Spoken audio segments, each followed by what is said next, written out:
Punjabi radio USA ਸੁਣ ਰਹੇ ਸਾਰੇ ਹੀ ਮਾਣਯੋਗ ਅਤੇ ਸਤਿਕਾਰ ਤੇ ਸਰੋਤਿਆਂ ਨੂੰ ਪਿਆਰ ਸਤਿਕਾਰ ਸਹਿਤ ਨਿੱਘੀ ਜਿਹੀ ਸਤਿ ਸ੍ਰੀ ਅਕਾਲ। ਸਭ ਨੂੰ ਜੀ ਨੂੰ ਆਖਦੇ ਹਾਂ। ਸੋ ਤੇ ਪ੍ਰੋਗਰਾਮ ਖਬਰ ਤੇ ਨਜ਼ਰ ਦੇ ਵਿੱਚ ਆਪ ਸਭ ਦਾ ਨਿੱਘਾ ਸਵਾਗਤ ਹੈ। ਅੱਜ 23 ਅਪ੍ਰੈਲ ਦਿਨ ਹੈਗਾ ਆ ਜੀ ਸ਼ੁੱਕਰਵਾਰ, ਤੇ ਮੇਰੇ ਨਾਲ ਪ੍ਰੋਗਰਾਮ ਦੇ ਵਿੱਚ ਜੁੜ ਚੁੱਕੇ ਨੇ ਮਿੰਟੂ ਗੁਰੂਸਰੀਆ ਜੀ ਮਲੋਟ ਸਟੂਡੀਓਜ਼ ਤੋਂ। ਮਿੰਟੂ ਜੀ ਜੀ ਨੂੰ ਸਵਾਗਤ ਹੈ, ਸਤਿ ਸ੍ਰੀ ਅਕਾਲ। ਸ਼ੁਕਰੀਆ ਜੀ ਸਾਰਿਆਂ ਨੂੰ, ਸਤਿ ਸ਼੍ਰੀ ਅਕਾਲ ਜੀ। ਸਾਡੇ ਅੱਜ ਦੇ ਪ੍ਰੋਗਰਾਮ ਖਬਰ ਉਸ ਨੂੰ ਸਪੋਂਸਰ ਕਰਦੇ ਨੇ ਖਾਲਸਾ ਇੰਸ਼ੋਰੈਂਸ ਏਜੰਸੀ ਵਾਲੇ, ਜਿਨ੍ਹਾਂ ਦੇ ਕੋਲੋਂ ਤੁਸੀਂ ਹਰ ਇੱਕ ਤਰੀਕੇ ਦੀ ਇੰਸ਼ੋਰੈਂਸ ਕਰਵਾ ਸਕਦੇ ਹੋ। ਇੰਸ਼ੋਰੈਂਸ ਬਾਰੇ ਪਤਾ ਕਰਨ ਲਈ ਕਾਲ ਕਰ ਸਕਦੇ ਹੋ ਨੰਬਰ 408 272 2500 4082722500 ਦੇ ਉੱਤੇ। ਇਸ ਦੇ ਨਾਲ ਨਾਲ Krishan Dhanota Yuba City, Baljinder Singh Nijjar Woodland, Sucha Singh Jaskaran Singh, Gurpartap Singh Fresno, GN tyre and lube ਵਾਲੇ, ਜਿਨ੍ਹਾਂ ਦੇ ਕੋਲੋਂ ਤੁਸੀਂ truck wash, oil change, air brake ਦਾ ਕੰਮ ਕਰਵਾ ਸਕਦੇ ਹੋ। ਨਵੇਂ ਪੁਰਾਣੇ ਟਾਇਰ ਵਾਜਿਬ ਕੀਮਤਾਂ 'ਤੇ ਖਰੀਦ ਸਕਦੇ ਹੋ। ਸੈਂਟਰ ਨੱਲਾ ਮਡੇਰਾ 'ਚ ਲੋਕੇਸ਼ਨ ਨੇ। ਕਾਲ ਨੇ Masota 209 270 0113। West Coast truck driving school Fresno ਵਾਲੇ, ਜਿਹੜੇ ਕਿ ਤੁਹਾਨੂੰ ਟਰੱਕ ਦਾ ਲਾਇਸੈਂਸ ਵਧੀਆ ਸਿਖਲਾਈ ਦੇ ਕੇ ਘੱਟ ਸਮੇਂ ਦੇ ਵਿੱਚ ਲੈਣ 'ਚ ਸਹਾਇਤਾ ਕਰਦੇ ਨੇ। ਕਾਲ ਅਜੀਤ ਅਟਵਾਲ 559 374 4541। ਨਾਲ ਹੀ Paramjit Kaur Rangi, Vacaville, Jarnail Singh Lynnwood Washington, Harjit Singh, Surinder Kaur Aujla Daly City. ਜੈਂਡਰ ਮੌਰਗੇਜ ਅਤੇ ਰੀਅਲ estate ਵਾਲੇ, ਘਰ ਖਰੀਦਣ ਵੇਚਣ ਦੀਆਂ ਸੇਵਾਵਾਂ ਦੇ ਨਾਲ ਨਾਲ home loans, commercial loans, agriculture loans, refinance ਦੇ ਲਈ ਕਾਲ ਕਰੋ ਮੋਹਨ ਚੀਮਾ ਹੋਣਾ ਨੂੰ ਨੰਬਰ 559 905 2575। ਅਤੇ ਟੇਰਕੀਆਣਾ ਇਮੀਗ੍ਰੇਸ਼ਨ ਲਾ ਫਰਮ, ਇਮੀਗ੍ਰੇਸ਼ਨ ਦਾ ਹੋਵੇ ਕਿਸੇ ਵੀ ਤਰੀਕੇ ਦਾ ਕੰਮ ਤਾਂ ਹਮੇਸ਼ਾ ਯਾਦ ਰੱਖੋ ਇਮੀਗ੍ਰੇਸ਼ਨ ਦੇ ਅਟਰਨੀ ਜੇ ਟੇਰਕੀਆਣਾ, ਨੰਬਰ 415 909 0503 4159090503 ਦੇ ਉੱਤੇ। ਇਹਨਾਂ ਸਾਰਿਆਂ ਦਾ ਹੀ ਬਹੁਤ ਬਹੁਤ ਧੰਨਵਾਦ। ਜੇਕਰ ਤੁਸੀਂ ਜਾਂ ਕੋਈ ਹੋਰ ਕਾਰੋਬਾਰ ਇਸ ਪ੍ਰੋਗਰਾਮ ਨੂੰ ਸਪੋਂਸਰ ਕਰਨਾ ਚਾਹੁੰਦੇ ਹੋ, ਸੰਪਰਕ ਕਰ ਸਕਦੇ ਹੋ ਨੰਬਰ 408 722 7698 ਦੇ ਉੱਤੇ। ਮਿੰਟੂ ਜੀ, ਗੱਲਬਾਤ ਦਾ ਸਿਲਸਿਲਾ ਜਿਹੜਾ ਆ ਜੀ ਉਹ ਆਪਾਂ ਜੇ ਸ਼ੁਰੂ ਕਰਦੇ ਜਾਈਏ, ਕਰੋਨਾ ਦਾ ਕਹਿਰ ਲਗਾਤਾਰ ਜਿਹੜਾ ਉਹ ਜਾਰੀ ਆ। ਉੱਧਰ ਮਹਾਰਾਸ਼ਟਰ ਦੇ ਵਿੱਚ ਇੱਕ ਹਸਪਤਾਲ ਦੇ ICU ਵਾਰਡ ਨੂੰ ਅੱਗ ਲੱਗੀ, 13 ਮਰੀਜ਼ਾਂ ਦੀ ਮੌਤ ਹੋਈ। ਹਾਂਜੀ, ਦੇਖੋ ਇਹ ਇਸ ਤਰ੍ਹਾਂ ਦੀਆਂ ਅਣਸੁਖਾਵੀਆਂ ਘਟਨਾ ਵੀ ਵਾਪਰ ਰਹੀਆਂ ਨੇ। ਜਿਵੇਂ ਆਪਾਂ ਹੁਣ ਦੇਖੀਏ ਤਾਂ ਦੇਖੋ ਕਰੋਨਾ ਪੋਜ਼ੀਟਿਵ ਕੋਈ ਹੋ ਗਿਆ, ਉਹਦੇ 'ਤੇ ਤਾਂ ਉਹਦਾ ਕੋਈ ਜ਼ੋਰ ਨਹੀਂ ਹੈ। ਚਲੋ ਸਰਕਾਰ ਵੀ ਕੁਛ ਨਹੀਂ ਕਰ ਸਕਦੀ, ਕਿਉਂਕਿ ਕਰੋਨਾ ਜਿਹੜਾ ਬੜਾ ਇਹ ਕਹਿੰਦੇ ਆ ਕਿ ਮਾਰੂ ਹੈ। ਪਰੰਤੂ ਗੱਲ ਇਹ ਆ ਕਿ ਜੇ ਕੋਈ ਪੋਜ਼ੀਟਿਵ ਹੋ ਕੇ ਤੁਹਾਡੇ ਹਸਪਤਾਲ ਦੇ ਵਿੱਚ ਚਲੇ ਜਾਂਦਾ ਆ, ਉੱਥੇ ਇਸ ਤਰ੍ਹਾਂ ਦੀ ਕੋਈ ਅਣਗਹਿਲੀ ਹੁੰਦੀ ਹੈ ਜਿਹਦੇ ਵਾਸਤੇ ਉਹ ਜ਼ਿੰਮੇਵਾਰ ਨਹੀਂ ਹੈ, ਤਾਂ ਇੱਕ ਫੇਲੀਅਰ, ਪ੍ਰਸ਼ਾਸਕੀ ਤੌਰ 'ਤੇ ਫੇਲੀਅਰ ਮੰਨੀ ਜਾਏਗੀ। ਤਾਂ ਕਹਿਣ ਦਾ ਮਤਲਬ ਕਿ ਇਹ ਜਿਹੜੇ ਮਰ ਰਹੇ ਨੇ ਕਰੋਨਾ ਨਾਲ ਨਹੀਂ ਮਰ ਰਹੇ, ਸਿਸਟਮ ਹੱਥੋਂ ਕਤਲ ਹੋ ਰਹੇ ਨੇ। ਚਾਹੇ ਉਹ ਗੈਸ ਲੀਕ ਕਾਂਡ ਹੋਵੇ, ਜਿਹਦੇ ਵਿੱਚ ਆਪਾਂ ਦੇਖਿਆ ਸੀਗਾ ਕਿ 2 ਦਰਜਨ ਦੇ ਕਰੀਬ ਮਰੀਜ਼ ਜਿਹੜੇ ਸੀਗੇ ਉਹ ਮਰ ਗਏ ਸੀਗੇ ਤੜਫ ਤੜਫ ਕੇ। ਫਿਰ ਹੁਣ ਚਾਹੇ ICU ਵਾਰਡ ਦੇ ਵਿੱਚ ਇਹ ਅੱਗ ਲੱਗੀ ਹੋਵੇ ਮਹਾਰਾਸ਼ਟਰ ਦੇ ਵਿੱਚ, ਇਹ ਵੀ ਇੱਕ ਆਪਣੇ ਆਪ ਦੇ ਵਿੱਚ ਬਹੁਤ ਵੱਡਾ ਸਵਾਲ ਆ। ਤੁਸੀਂ ਹੋਰ ਦੇਖੋ, ਦਿੱਲੀ ਦੇ ਸਰ ਗੰਗਾ ਰਾਮ ਹਸਪਤਾਲ ਦੇ ਵਿੱਚ 25 ਮਰੀਜ਼ਾਂ ਦੀ ਮੌਤ ਹੋ ਗਈ ਸਿਰਫ ਮੇਰੇ ਖਿਆਲ ਦੇ ਨਾਲ ਇੱਕ ਦਿਨ ਦੇ ਅੰਦਰ ਅੰਦਰ। ਔਰ ਕਾਰਨ ਇਹੀ ਰਿਹਾ ਕਿ ਆਕਸੀਜਨ ਦੀ ਕਮੀ। ਫਿਰ ਜੋ ਕੁੱਲ ਮਿਲਾ ਕੇ ਉਹਨਾਂ ਨੇ ਕਿਹਾ ਕਿ ਸਾਡੇ ਕੋਲ 2 ਘੰਟਿਆਂ ਦੀ ਹੋਰ ਆਕਸੀਜਨ ਆ, ਨਹੀਂ ਤਾਂ ਇਹ ਮੌਤਾਂ ਦਾ ਅੰਕੜਾ ਹੋਰ ਵੀ ਅੱਗੇ ਜਾਊਗਾ। ਹੁਣ ਦੱਸੋ ਇਹਨਾਂ ਚੀਜ਼ਾਂ ਵਾਸਤੇ ਕੌਣ ਜ਼ਿੰਮੇਵਾਰ ਆ? ਜੱਬਲਪੁਰ ਦੇ ਵਿੱਚ, ਵੈਸੇ ਜੱਬਲਪੁਰ ਆ, ਥੋੜ੍ਹਾ ਜਿਹਾ ਇੱਧਰ ਬੋਲਦੇ ਨੇ ਜੱਬਲਪੁਰ ਕਹਿ ਦਿੰਦੇ ਆ। ਸੋ ਜੱਬਲਪੁਰ ਦੇ ਵਿੱਚ ਕੀ ਹੋਇਆ ਕਿ ਉੱਥੇ 5 ਵਿਅਕਤੀਆਂ ਦੀ ਮੌਤ ਹੋਈ ਇਸੇ ਤਰ੍ਹਾਂ ਹੀ, 5 ਮਰੀਜ਼ਾਂ ਦੀ ਮੌਤ ਹੋਈ। ਅਤੇ ਕਮਾਲ ਦੀ ਗੱਲ ਇਹ ਕਿ ਜਦੋਂ ਆਕਸੀਜਨ ਤੋਂ ਉਹ ਮਰੀਜ਼ ਤੜਫਣ ਲੱਗੇ ਅਤੇ ਉੱਥੋਂ ਦਾ ਜਿਹੜਾ ਸਟਾਫ ਸੀ ਉਹ ਛੱਡ ਕੇ ਉਹਨਾਂ ਨੂੰ ਉਹਨਾਂ ਦੇ ਹਾਲਾਤ 'ਤੇ ਭੱਜ ਵੱਗਾ। ਵੇਖੋ ਡਾਕਟਰਾਂ ਦੀ ਸਿਆਣਪ, ਉੱਥੋਂ ਭੱਜ ਵੱਗਾ। ਪੁਲਿਸ ਵਾਲਿਆਂ ਨੇ ਆ ਕੇ ਮਾੜੀ ਮੋਟੀ ਸਥਿਤੀ ਸੰਭਾਲੀ।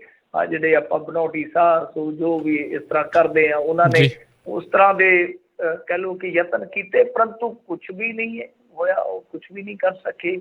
ਉਹਨਾਂ ਦੇ ਵਿੱਚੋਂ ਹੋਰ 2 ਮਰੀਜ਼ ਜਿਹੜੇ ਆ ਉਹ ਕ੍ਰਿਟੀਕਲ ਦੱਸੇ ਗਏ ਸੀਗੇ। ਤਾਂ ਤੁਸੀਂ ਦੇਖੋ ਕਿ ਕੀ ਹੋ ਰਿਹਾ ਸਾਡੇ ਇਸ ਮੁਲਕ ਦੇ ਵਿੱਚ, ਕੀ ਹੋ ਕੀ ਰਿਹਾ, ਚੱਲ ਕੀ ਰਿਹਾ, ਸਮਝ ਤੋਂ ਪਰੇ ਦੀ ਗੱਲ ਆ। ਕਿਤੇ ਗਹਿਣੇ ਲਾ ਲਏ ਜਾਂਦੇ ਆ ਲਾਸ਼ ਦੇ, ਕਿਤੇ ਲਾਸ਼ ਜਿਹੜੀ ਬਦਲ ਦਿੱਤੀ ਜਾਂਦੀ ਆ। ਇੱਥੇ ਛੱਤੀਸਗੜ੍ਹ ਦੇ ਵਿੱਚ ਇੱਕ ਹੋਰ ਮਾਮਲਾ ਆ। 12 ਅਪ੍ਰੈਲ ਨੂੰ ਬੰਦੇ ਨੂੰ ਕੋਵਿਡ ਸੈਂਟਰ ਦੇ ਵਿੱਚ ਖੜਿਆ ਗਿਆ।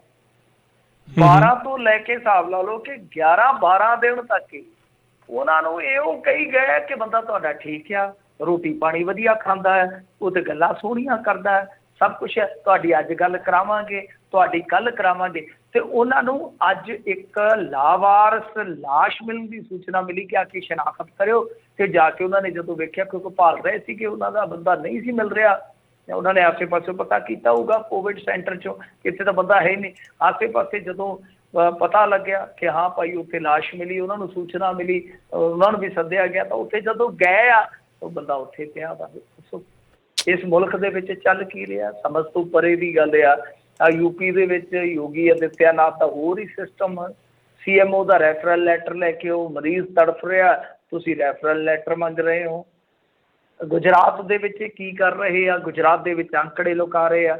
ਦਾ ਹਿੰਦੂ ਨੇ ਕਿਹਾ ਕਿ 17 ਅਪ੍ਰੈਲ ਨੂੰ ਇੱਕ ਦਿਨ ਦੇ ਵਿੱਚ 7 ਸ਼ਹਿਰਾਂ ਦੇ ਵਿੱਚ, ਮਤਲਬ ਕਿ 7 ਸਿਟੀਜ਼ ਦੇ ਵਿੱਚ ਜੋ ਮਤਲਬ ਕਿ ਅੰਦਾਜ਼ਨ ਸੰਸਕਾਰ ਹੋਏ ਆ ਕਰੋਨਾ ਮਰੀਜ਼ਾਂ ਦੇ, ਉਹ ਤਕਰੀਬਨ ਪੌਣੇ 700 ਅਤੇ ਇਹ ਇਕੱਲੇ 78 ਦੱਸ ਰਹੇ ਸੀਗੇ।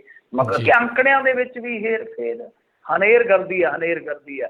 ਪਰ ਖੈਰ ਦੇਖੋ, ਆਕਸੀਜਨ ਵਾਸਤੇ ਅੱਜ ਇਹਨਾਂ ਨੇ, ਮੈਂ ਕਹੂੰਗਾ ਕਿ ਇੱਕ ਚੰਗਾ ਕਦਮ ਚੁੱਕਿਆ। ਚੰਗਾ ਕਦਮ ਵੈਸੇ ਉਹ ਉੜੀਸਾ ਨੇ ਚੁੱਕਿਆ।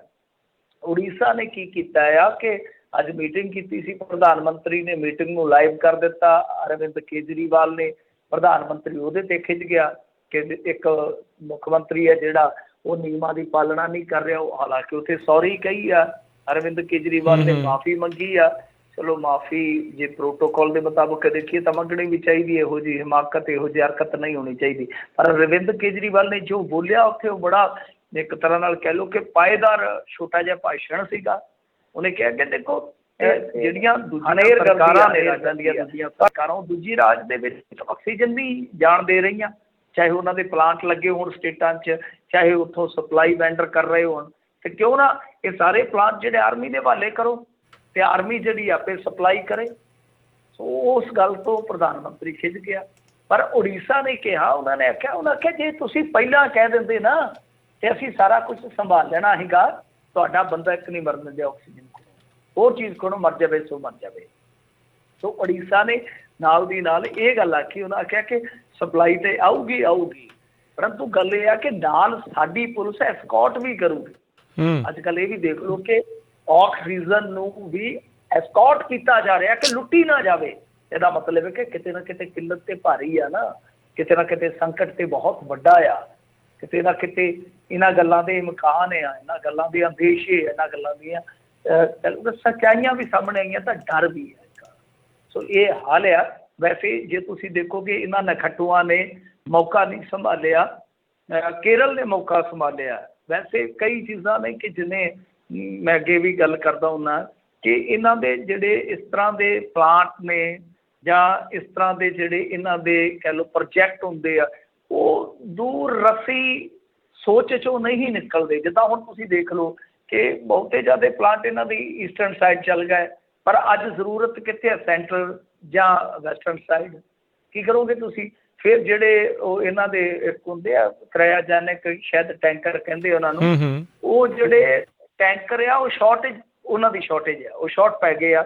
ਮਤਲਬ ਕਿ ਚਾਹੀਦੇ ਇਸ ਟਾਈਮ 12 ਤੋਂ 15,000 ਹੋ ਰਿਹਾ, ਤੇ ਕੁੱਲ ਮਿਲਾ ਕੇ ਮੇਰੇ ਖਿਆਲ ਦੇ ਨਾਲ 1200-1300 ਲੱਗੇ ਸਪਲਾਈ ਵਾਸਤੇ। ਤਾਂ ਉਹ ਚੀਜ਼ਾਂ ਜਿਹੜੀਆਂ ਉਹ ਠੀਕ ਕਰ ਸਕਦੇ ਸੀ, ਕੇਰਲ ਨੇ ਕੀਤੀਆਂ। ਕੇਰਲ ਨੇ ਕੀ ਕੀਤਾ ਵਾ ਕਿ ਉਹ ਜਿਹੜਾ ਇੱਕ ਬਹੁਤ ਪੁਰਾਣਾ ਸੰਸਥਾਨ ਹੈ ਇਹਨਾਂ ਦਾ, ਮੇਰੇ ਖਿਆਲ ਦੇ ਨਾਲ ਇੰਡੀਆ ਸਰਕਾਰ ਦਾ ਹੀ ਆ, ਉਹਨੂੰ ਨਾਲ ਲੈ ਕੇ ਉਹਨਾਂ ਨੇ ਕੰਮ ਕੀਤਾ। ਇੱਕ ਹੋਰ ਉਹਨਾਂ ਦਾ ਆਪਣਾ ਅਦਾਰਾ ਵਾ, ਉਹਦੇ ਜ਼ਰੀਏ ਕੰਮ ਕੀਤਾ।